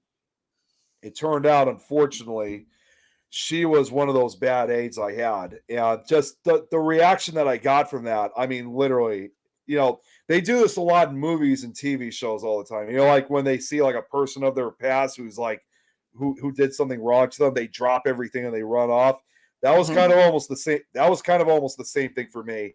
And I can't even tell you what I really wanted to say to her. Like it was, it would have been ugly, but the only thing that prevented me from saying that was my mom knew what I was going to do. So she just told me at that point just to block her. But that was the only thing that kept me from basically going crazy on that former staff member. So it was just too bad, painful of a reminder of the past. And I didn't want any contact with her. And I know for a fact she didn't find me through, all these podcasts and shows that I've been on. She obviously found me somewhere else. Exactly. you know, I had a similar thing where I wasn't called really that bright. I I went through school. I did the system right, but the only thing that saved me was learning about the fine arts, and that's what got me through school because I was so different than everybody else. Right. And even my mother said, "You're weird." Thanks a lot. Oh, But yeah, jeez. yeah. I mean, I was kind of like strange, right? I was your normal child, but yeah, there was a lot of weird things that I liked, and I was a little bit out there, out there, I Yeah. believe. And yeah, but that's what got me through going to school. And if I want to learn about things that are not that go bump in the night, going to an all Catholic school, you don't talk about stuff like that, right? Now, Right. Right. no, no, no, no. All this talk about the when it comes to autism and the paranormal, and this is something that I've been meaning to bring up more often because I was originally supposed to take part in this. With all these paracons that have been going on, there was one paracon that was supposed to happen a few years ago. I got a message from a guy named Jarrett. He's another investigator. Jarrett, I can't remember his last name. He used to live in Iowa, but now I think he lives in Delaware now. And he approached me about a paracon that was going to be happening with downstate at Ashmore Estates, as a matter of fact. At first, I was told that it was going to be just like your typical paracon, like I've gone to all the time. But he told me this one was supposed to be different. I was like, of course, how so? And apparently it is never they said this was going to be a type of paracon that had never a type of paracon of this type that had never been done before. It's already they've already tried making attempts before, but this was really the first time they were really going to try to put together. Not only were they going to make this a paracon, but they were also going to make it an autism awareness event to kind of Oh, expose, basically teach and expose kids and mm-hmm, teens and young adults with autism and Asperger's as well to the mm-hmm, paranormal field. And so what Jared told me then was he sent me this Facebook profile and say, contact this person if you'd be interested in taking part in this. And mm-hmm, her name's Candace. And I can't remember her last name, but she's been on podcasts herself. She's mm-hmm. even been a guest on the show. I think she was on the second episode of the series. She was on A Ghost Ruined My Life. I just can't remember the last name, but she works with, you guys know Jack Keno, right? You guys know Jack? Yeah. So Jack was also involved in this event, but at that time I didn't know he was. But they were putting this event together for at Ashmore Estates, and so I approached them, kind of talk to them about this event. And at that time, because it was 5 years ago, I never really had been a speaker at an event before, but I offered myself because obviously there wasn't very many paranormal investigators, at least in that area, that had high functioning autism.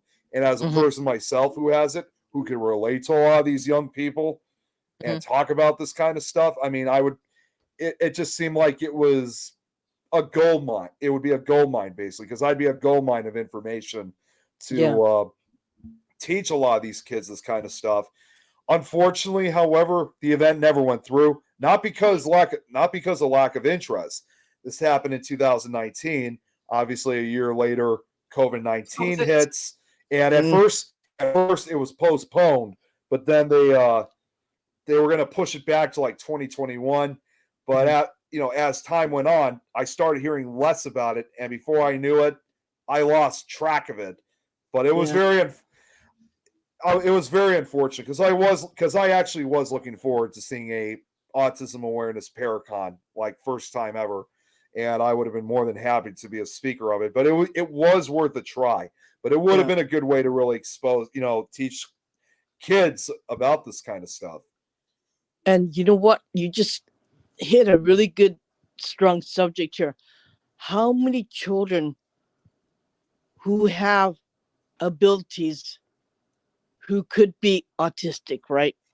That's what I was Yes. gonna say is I'm finding a lot of people that are autistic, especially the high functioning autism, seems to have some kind of gift in the paranormal. I'm not quite sure Yeah. what the relation is, but I've talked to a lot, I feel like I've talked to a lot of people with autism and they all seem to have some kind of ability in the paranormal. Yeah. I've And had numerous investigators who've said to me that they believe that I have some kind of gift myself. yeah, And I honestly believe it. I think it's if that's the case, I think it's just like, every other person who's got abilities. I think Yeah. it's different for each person, but Yeah. at the Yeah, it's same like time different though, abilities, but they have some kind of ability. yeah, exactly. see some kind of thing. And it's just like with me, I'm not your normal average person who I grew up with, a normal average child. I mean, I was really weird. And look at me where I am now, right? I'm Right. seeing things that go bump in the night. I'm talking to them too. Like I'll have downright drug out conversation with them right in my room. And it's just absolutely nuts, to tell you the truth, right? Right. And I'm wondering, like, am I really like I'm doing this to myself, right? I hope I don't go crazy when I do this, right? Because yeah, it's just absolutely.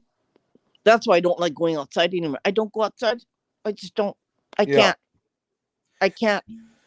I see too much, and I don't. I that's always one thing I've said is when I came to Japan is I see and feel more things here than anywhere else I've been. Yeah, and for me, it's really hard to go outside. I'd have to go with my husband, or I'd have to go with my kids, and they'll have to coax me to go outside because I won't. I just Right. won't. Right. And I'd say, nope, I'm not going to go outside. And they said, Mom, you got to go outside. It's unhealthy to be in your house all the time. I said, yeah, I'm not going out. And they said, I know what you're going through, but I mean, just sit outside on the steps in front of the house is better Right. than doing than just. It's unhealthy, they're saying, but yeah, I mean, See, the I way I also see it too, well, like again, when it comes to like kids with autism who may have some kind of ability, or gift. Um, when we were trying to put this event together, we also thought this was going to be another good example of, leading this not only just kids to like understand and acknowledge the stuff, not only just them, but of course their parents too.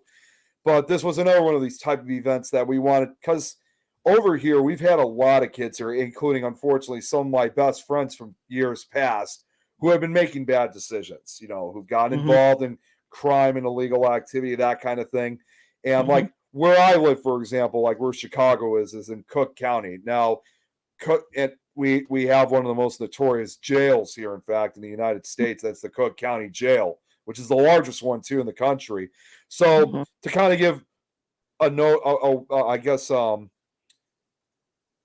not sure what you would call it, but basically put it this way: Cook County is a very large, very heavily populated area, and most of the inmates and individuals who work at the facility come from this county. So you cannot walk these jails and not know somebody that from your past. So if it's something that we can do to increase the behavior of autistic and Asperger's kids, teens, and young adults using the paranormal and history as a yeah, subject of interest, we'll do with what needs to be done.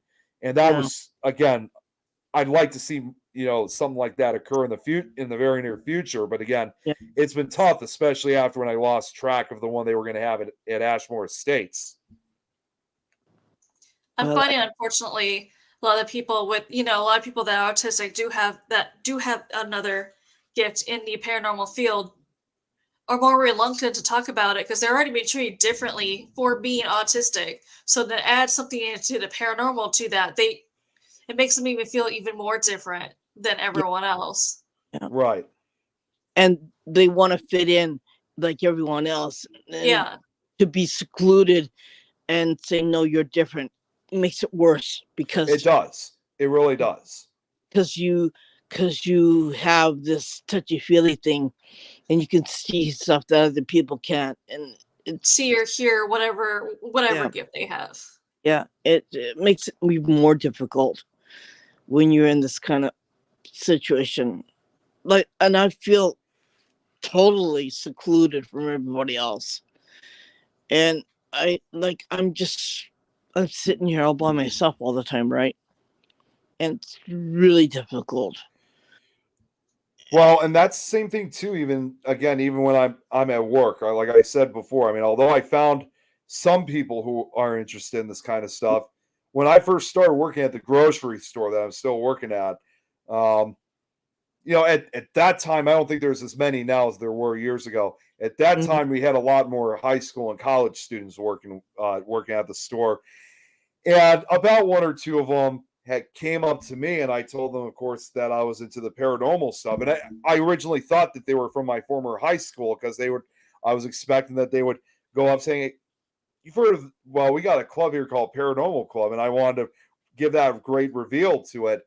But unfortunately, that's just not how it originally was going to be. But fortunately, this was one of the few times that I kind of brushed it off because at certain points I noticed these kids would kind of group together, and there were times that they were kind of turning over to me, like one of those things that they're talking, that I'm being talked behind, they're talking behind my back or whatever the case is.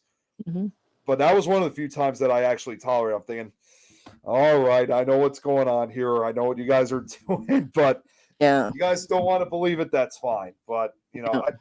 I honestly didn't even think it was going to last that long, and it didn't. So that was one of the few times that I'm sure they were making fun of me at that time, Yeah. but Yeah. Yeah. it didn't last long. No. Once it started, it was over very quickly because a lot of those kids ended up dropping out and leaving the job. You know.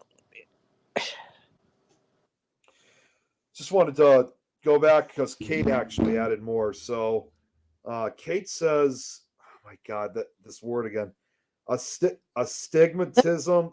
Astigmatism. Yeah. I guess that's how you say it.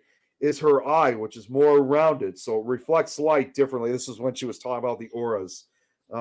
So she doesn't know if it's paranormal or not, but yeah. Oh, she says actually UK are generally against about this stuff, but there's lots of love for ghosts. Depends on the person.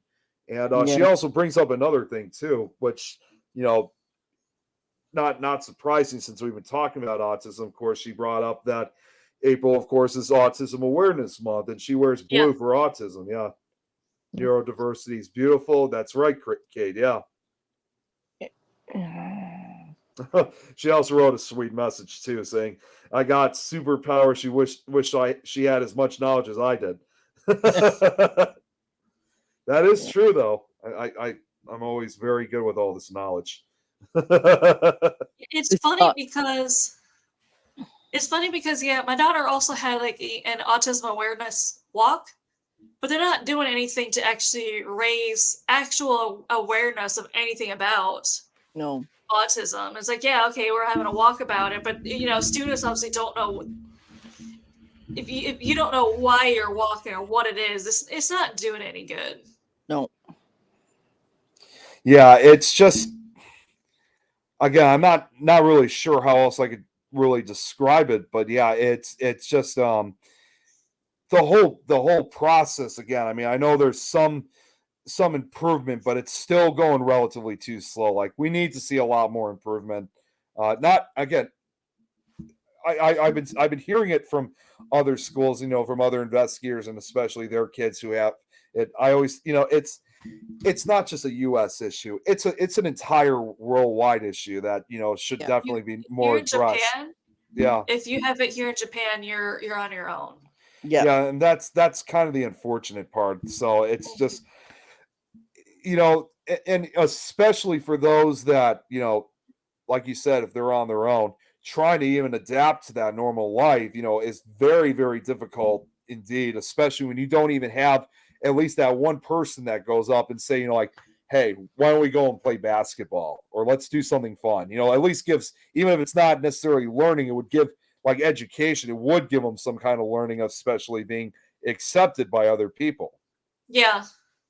I And don't feel like the schools are doing a good job of that where either, which she is lives, it's heartbreaking to see. where she lives is like the boonies. And if you're gonna find anything that's gonna help you, you have to go to the city. Yeah. And because they just don't have the people who have the knowledge, the manpower, or anything like that. They're not gonna help you. Yep. So you have to go to the city in order to get something done for your child. And yeah, that's the way it is here. And yeah, I mean, we're so used to, because my children were kind of like far behind, and we lived like about 5 hours, no, not even that, 45 minutes away in a different city. And they didn't have any equipment, they didn't have any means to help my children until we moved to here in Tokyo. That's when everything, they had the teachers, they had the manpower, they had the counselors, they did everything to help my children so they get into they get into high school and junior high, at least in high school. So yeah, I mean, it's sad, but that's the way it is. Josh also just Joshua Lamar, he just made a good point.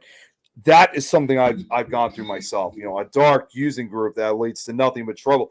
And that's not only just something that occurs to kids. I mean, that also happens with adults as well. Yeah. And I just went through something like that twice earlier this year. Nothing like extreme or anything like that, but just certain people that were using myself for just only certain purposes. And Yeah. they used me until I wasn't to their advantage anymore. But in the end, even though it ended the exact same way, I was able to remove them before they can make any more advances. Yeah. Yeah. Mm-hmm. It's just a sad part of it. Yeah. Well, like I said, I mean, I'm still remaining hopeful that maybe eventually there could be a type of Paracon that could be like they could have even made a Paracon like this for this month again, with April being Autism Awareness. That would have, I think that would have been very much a very good definitely positive. should be in April for that reason, is Autism Awareness Month. Exactly. I wish there was more being done for autism awareness. I've noticed even teachers aren't really aware of what to do or how to help autistic children, so they're kind of getting lost there. Yeah. Sometimes I also wonder too with the paranormal club that I started, like, because to this day I still don't know who runs that club now, but I still sometimes ask myself, where has this club gone since, and who's running it, and if that person is just like me or something like that. There's tons of questions that go through my mind whenever I think about that. Yeah. Sometimes it might be better not to know, and I always compare this to, like you said, you don't know the direction it took. Yeah. And we always say that if, for example, if Walt Disney was still alive, if he could see Disneyland today, he'd probably be disappointed. He probably would. Yeah. Yeah. And all the politics and all the junk that goes on. Oh God, tell me about it. Well, it's not just that, it's no longer about the family or the children or keeping that magic alive. It's now more of how much money can I make off of everyone? They're thinking now to the point where you no longer they're thinking about making it so you can no longer just walk around and get in line. You have to make reservations for lines. You can only make 2 reservations at once. So it forces you to walk around a park more. And they say the reason they're thinking about doing this, because if you're forced to walk around a park more, you're going to spend more. And that's the only thing they care about, is how much. And that's why prices for everything is skyrocketed, because they even said they'd rather have the rich families visit than regular families. Yeah. Well, and it's not even, and not only that, but also even if you don't have to pay. I mean, even as I mean, I'm not ashamed to admit this, but even as an employee at the grocery store I work at, we've had numerous problems with certain employees and stuff like that, and they're like, it's all about the money and whatnot, but and not only that, just the behavior and that kind of Mhm. stuff. It's like, for example, like if you not going to go into deep detail, but for example, if you have to go use like the bathroom or something like that, and you go to the break room and you use it, and there's somebody else waiting right outside, but they're not going to wait or anything like that. It's like it's just this very disrespectful behavior that goes around. And I even said this to myself the other day when I had one of those issues. I was like, does anybody ever remember like waiting anymore? I mean, it's just the whole Yeah. thing is just torn apart. It's not even 15, 20 years ago, from at least for me, it wasn't like this. Even then it was better. But now Yeah. it just seems like things are a hell of a lot worse today. Mhm. Yeah. It's funny you won't find much of that here as you'll find there. It's Yeah. It's essentially almost like as I would best describe it. I mean, it's almost like a war zone at times. It's Yeah. or a battlefield. You have to kind of almost like fight with what you want to get, and or you got to pay for it. That again. That's just the sad part of this whole thing of the way we've been living nowadays. Obviously, Mm. I may be the better person, but that doesn't mean, unfortunately, that. But I'm surrounded by like 15, 20 other people that are just mean spirited. Yeah. Yeah. Yeah. Unfortunately, that's how it is. Yeah. Unless we change it, it's not going to change. It's going to get worse. Yeah, Right. it definitely will. No doubt about that. I haven't seen anything good come out of it at all either. Yeah. I mean, that's why I think when people come here, they're kind of like shell shocked because we don't do that here, right? See it. And I think to myself every single time, like, when I'm talking to you guys or I'm talking to other investigators from other countries and just hear it's like completely different. I mean, I have to admit, I envy you guys sometimes for that. I really do. And, I envy being back in the United States just because the fact is, like I always tell people, I can't investigate here. There's nowhere Right. for me to book an investigation. You can't go anywhere. I mean, it was getting there was places obviously getting ridiculous on prices back in the United States, as you know. But Right. unfortunately, at least you have that option if you can't afford it. And here, you don't have that option. well, that's why Exactly. I said we got to go together, Amanda, and I got to drag my husband with me. And there is a lot of people that, unfortunately, I mean, in Japan, a lot of people on YouTube do break and enter, which is not smart here because that's the one thing I always tell people. That's the first thing we were told is you have to be careful what to do because unlike United States, Yeah. here in Japan, they are allowed to throw you in jail without a cause for 23 days. Yeah. Holy cow. Yeah. And the jail here is more strict than the ones back in the United States. Oh yeah, I've seen documentaries on it. Yeah, it's darker, it's colder, it's more strict. Yeah. Like even when you take a shower, your eyes have to be staring in front of you at the wall. Even if you hear something and you glance over, you'll get smacked. Yeah. Yeah, I've heard Japan's prison system has some of the strictest policies in the entire world. So it's never to be taken lightly. No. And just because you're done with the 23 days, and this has happened occasionally, where if they really wanted to, they've had, the 23 days of release them, but then as soon as they walk out of the building, there's another police officer waiting for them who rearrests them and re-puts them back in jail for another 23 days. So that is an option for them if they wanted to do it. And they don't have to have a reason. Like they don't, like United States, you have to have a reason. Here, 23 days, no reason. Mm-hmm. That's something I never even knew about because just earlier today, I mean, I just saw on the news, obviously, I mean, Chicago's a great city. Don't get me wrong, but it does Right. have a lot of crime rate. I mean, I think it's starting to lower down, but unfortunately, we still. I used to say this a lot, but now I take back with what I originally said. I originally thought Chicago was like the murder capital of the United States, but now that's no longer the case.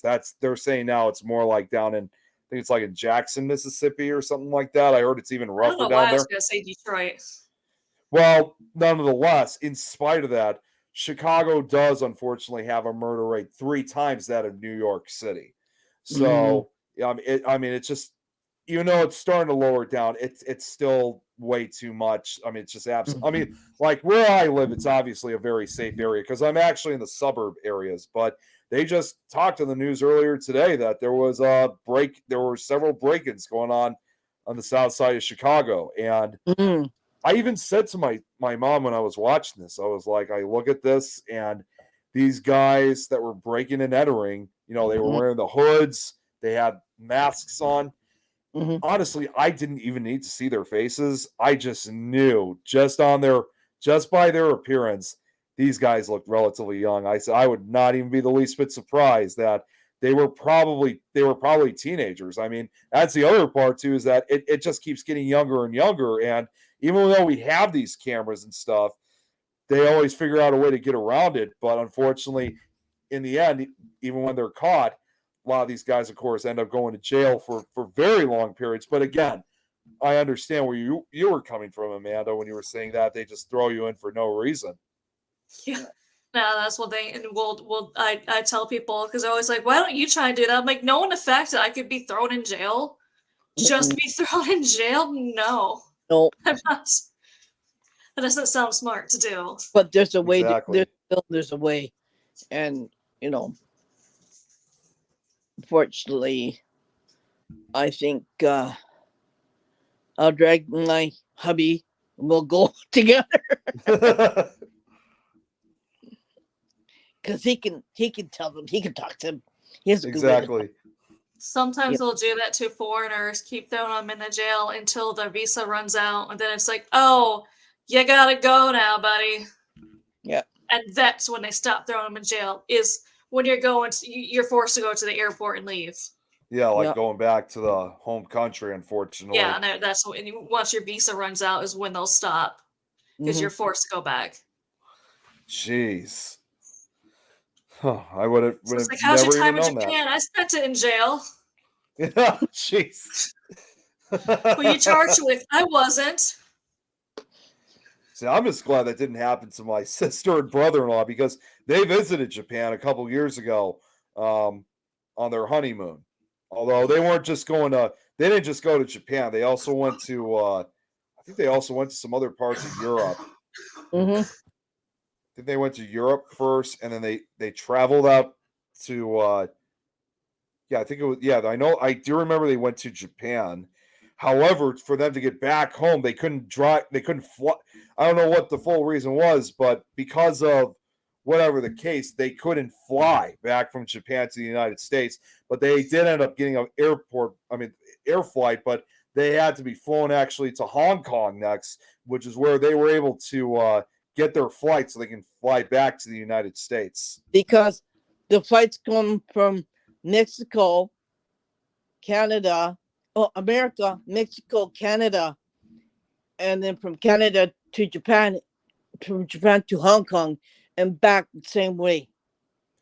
Oh, that's right. Okay, that makes total. You know what? Now that you said that, that makes sense because when they were going out to when they flew back, I think it was Canada they went to. If it wasn't Canada, it was somewhere up in the Northeast, not far from the U.S. Canadian border. Yeah, that's the So way. That's their route. yeah, That's the route. They had still have that route even to this day. okay, Japan Airlines has that route. If they flew from All Nippon Airways like Anna, they'd be able to fly directly from Chicago to Japan and back because they okay, opened up the route because Japan Airlines is part of a different company they're hooked up with, and Japan All is with Nippon, United. yeah, United Airlines. on Yeah, there, like United Airlines. United Okay. Airlines. Yeah. Yeah, that makes total sense. Josh is like, can never be a flight attendant. 10 hours in the air. Yeah, you'd be like,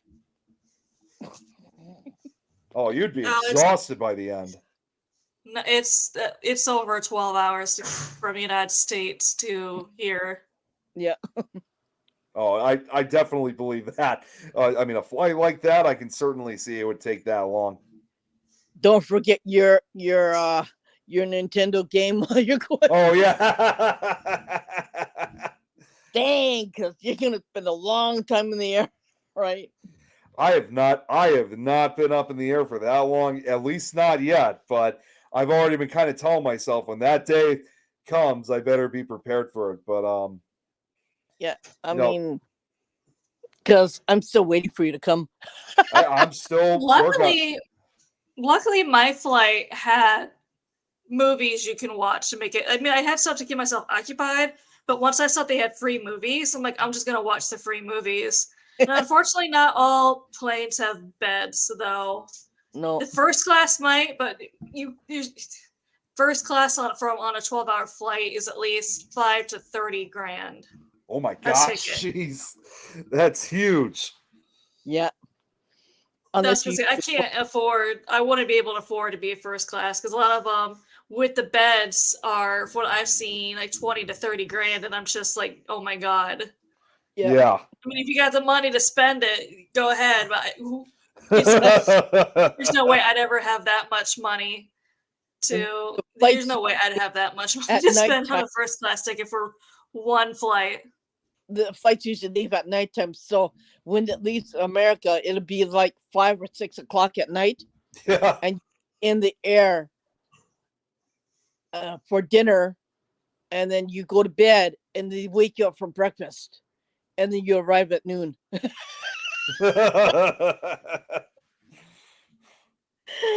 I'm kind of like used to it, right? I've flown all over the place, so I'm so darn used to it. Nothing. See, surprisingly, I mean, the only time that I've ever truly like left the country, well, it was not by plane, it was by cruise, and this was back in high school. But this is the only time that I've ever again gone to any countries outside of the United States, and so far I've only gone to just like certain areas of like it's more on the edge, but southeastern Mexico I've been Mhm. to, and also Jamaica. Those are the only two other. We've been close. We've also been close to the U.S. Canadian border, but didn't Mhm. actually enter Canada just yet. So, but trust me, these last few years I've been trying to. I've been really wanting to expand beyond the border so I can go out to a lot of these. Not only Japan. Canada used to be so easy to enter. Like, I remember there used to be a time because I, being from Michigan, I had a lot of people who'd go, and the drinking age was 19. So 19 in Canada, I believe. So I had a lot of friends when they turned 19 would go to Canada, go drinking. Go drink. And at that time, they didn't have to have a passport. They just used like their like driver's state license ID or an or ID. I mean, I think that's probably changed now. Obviously, it's a lot. It's probably all changed since. yeah, it's pretty much been stricter since that, and not just for the U.S. Canadian border. Same with the U.S. Mexican border. It's Oh, I know practically that both that north. has to be a lot stricter. Oh, it is. Yeah, I mean, it's a lot stricter, but whether you go basically to the north side or the south side, in the end, it's all the same. They basically have uh, made it a lot more tougher for a lot for a lot of people across the board. Although to this day, it's not uncommon for people on both sides. Like if they got like they got a job in Canada or in Mexico, or vice versa. If Canadian or Mexican residents have jobs here in the United States, it's not uncommon for them to cross the border several times if they have to go to work. Yeah. It's gonna be fun for me. I'm gonna Yeah, lose. but you probably have a Japanese passport, which is the I, strongest yeah, passport in the I have a world. Canadian passport, but Okay, so it should be easy if you go back to Canada with a Canadian passport. But yeah, if you have a Japanese passport, that is the strongest passport in the world. well, I'm gonna be losing my Canadian passport. I gotta get my Canadian passport in order to get a Japanese passport and a Japanese citizen. So I'm gonna do Wow. that this year. Robert here now says on my side, like a flight to Australia, or in this case also to San Francisco, 18-hour flight from he said from his area in Australia to San Francisco International. Like it's only 7 hours from here to Hawaii, right? Yeah. So plus another 7 hours, right? Yeah. Kind of like used it. Heck, I've I, been uh, everywhere. I'm That so makes used. me wonder now how long it would take to get from my area to Australia. That now I'm kind of Robert. You kind of made me curious now on that. It's funny. Hawaii is basically like Okinawa to Japan, where it's part of Japan, but it has its own culture. Yeah. Yeah. It's I can't explain it. Like the food's different, the culture's different. Hawaii's Yeah. the same thing, where the food's different, the culture's different, but it's still part of the United States. Yeah. Well, not only that, also, and these are the U.S. territories too of Guam and American Samoa. It's actually more closer to the Asian continents, and also not even that far from Australia as well. Like they're still considered part of Oceania, but in the case with these two countries, I mean these two territories, they're considered territories of the United States, but they're not states just yet. From us to go to Okinawa, it'll be about a couple hours. From where Amanda is, it's closer, so it's like an hour from where she is to go to Okinawa. Likewise, yeah, it only take a couple hours. For me, for Tokyo, I'd have to go. Either I have to go from here to where Amanda lives, take another airplane from where she is, and go to Okinawa. So I'd have to hop on two. It's just yeah. Josh mentions about come to Texas. Different parts are definitely different cultures. I actually believe that, and it makes sense because, as you mentioned, with different parts of Texas having different cultures, Mm-hmm. that would probably explain why, even though it's not going to be happening anytime soon, that actually explains why there's been talks about wanting to, because Texas is such a big state, about Mm-hmm. wanting to cut it into, because I've seen sites about like they want to cut it in like 4 or 5 separate states because of the different cultures and whatnot. Mm-hmm. Yeah. There's one place I want to go to.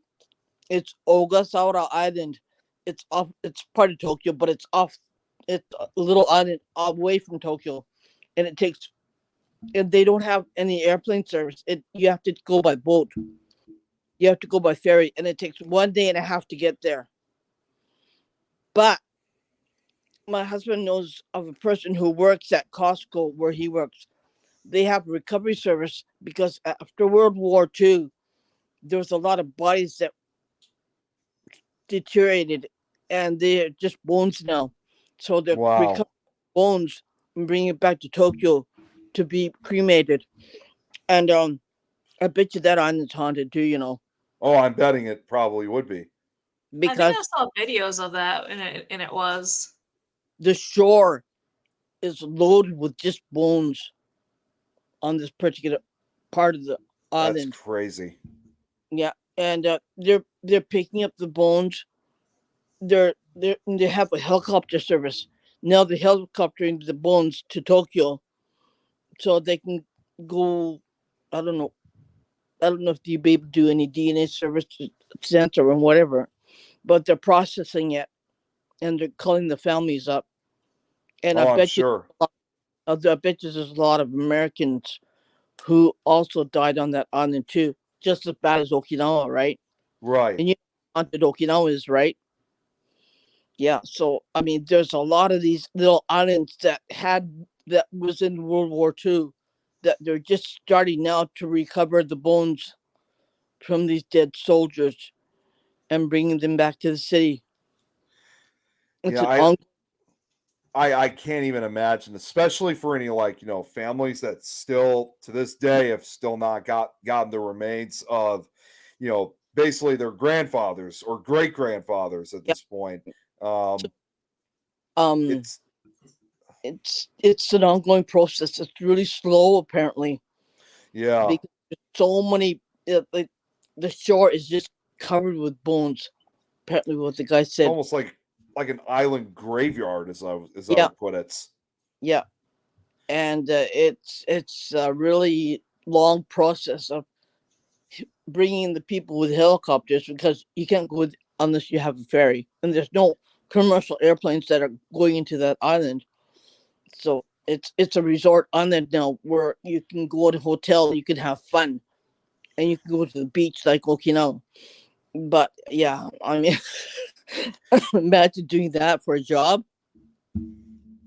That actually makes me wonder because since you brought that up, that just made me thought of another place that would have that makes me wonder if they ever recover any. I mean, I don't think they would have it as like if there are bones, I don't think there'd be as many, but you still kind of wonder if it happens every once in a while. And another big spot that occurred, of course, during World War II, undoubtedly was Omaha Beach. You know, Yeah. the fact that there was a lot of bloodshed that was being fought over on Omaha Beach, and they're still finding pieces of arsenal and Hmm. debris that was found from the war, and it Hmm. almost makes you wonder, like if they ever find bones too, because a lot of those there was so. I mean, I know they did recover a lot of the bodies from that beach, but I'm sure there were many more others that were probably swept away by the currents because it happened right on shore.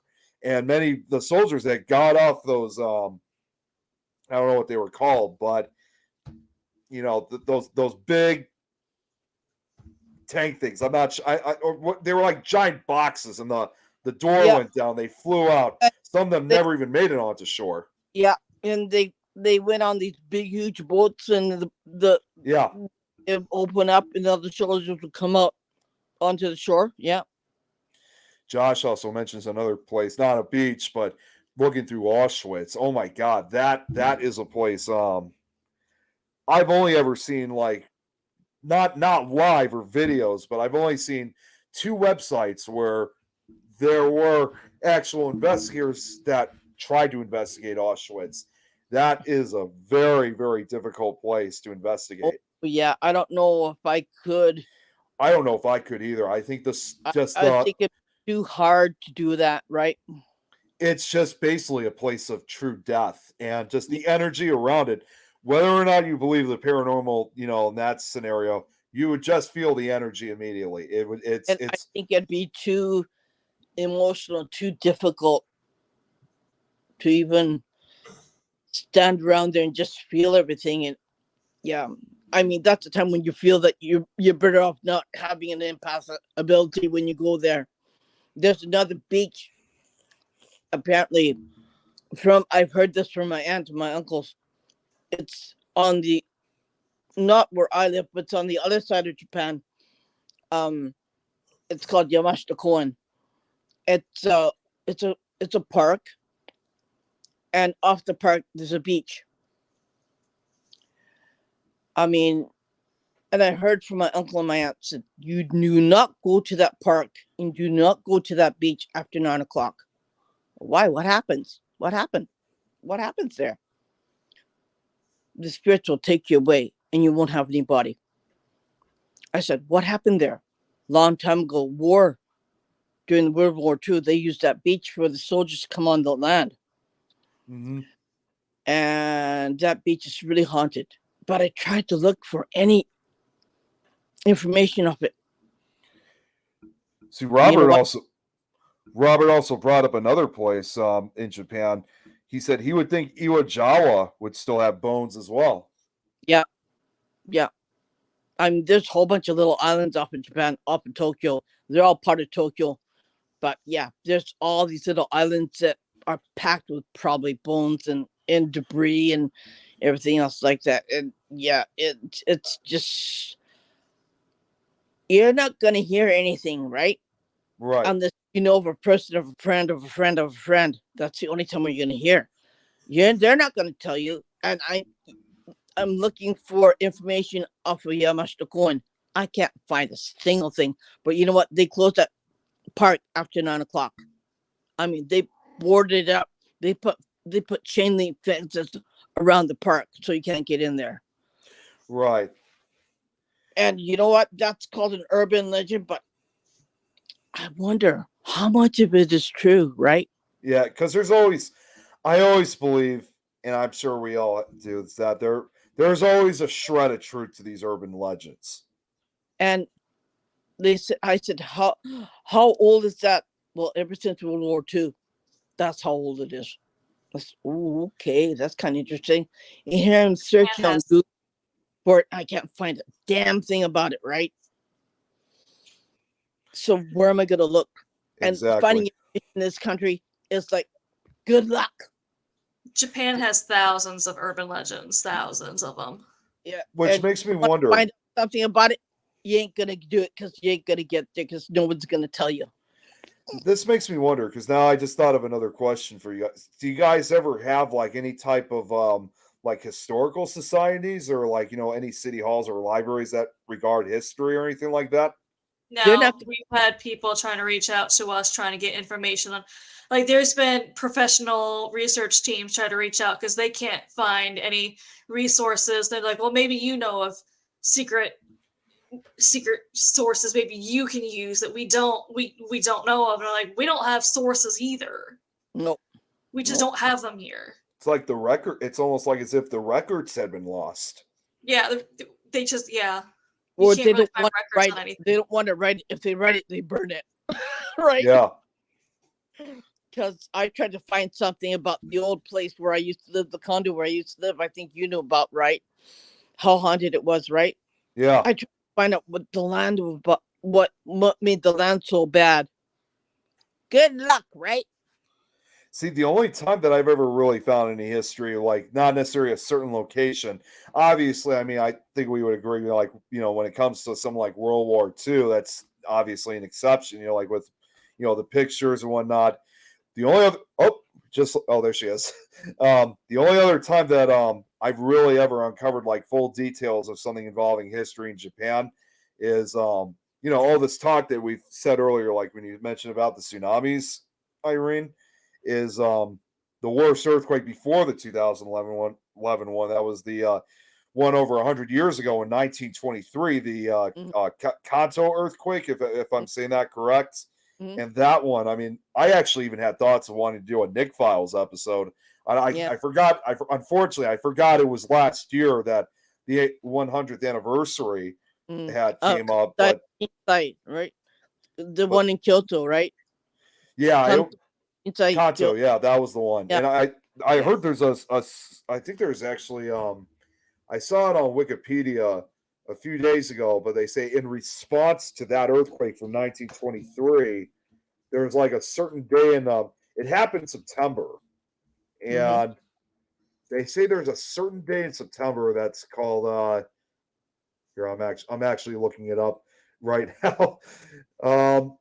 Oh yeah, they said beginning in 1960, every September 1st is designated as Disaster Prevention Day in Japan to commemorate the earthquake and remind people of the importance of preparedness. As of course, August and September are the peak of the typhoon season. So, yeah. And you know what? They're waiting for a big one in Tokyo because we had 2 already.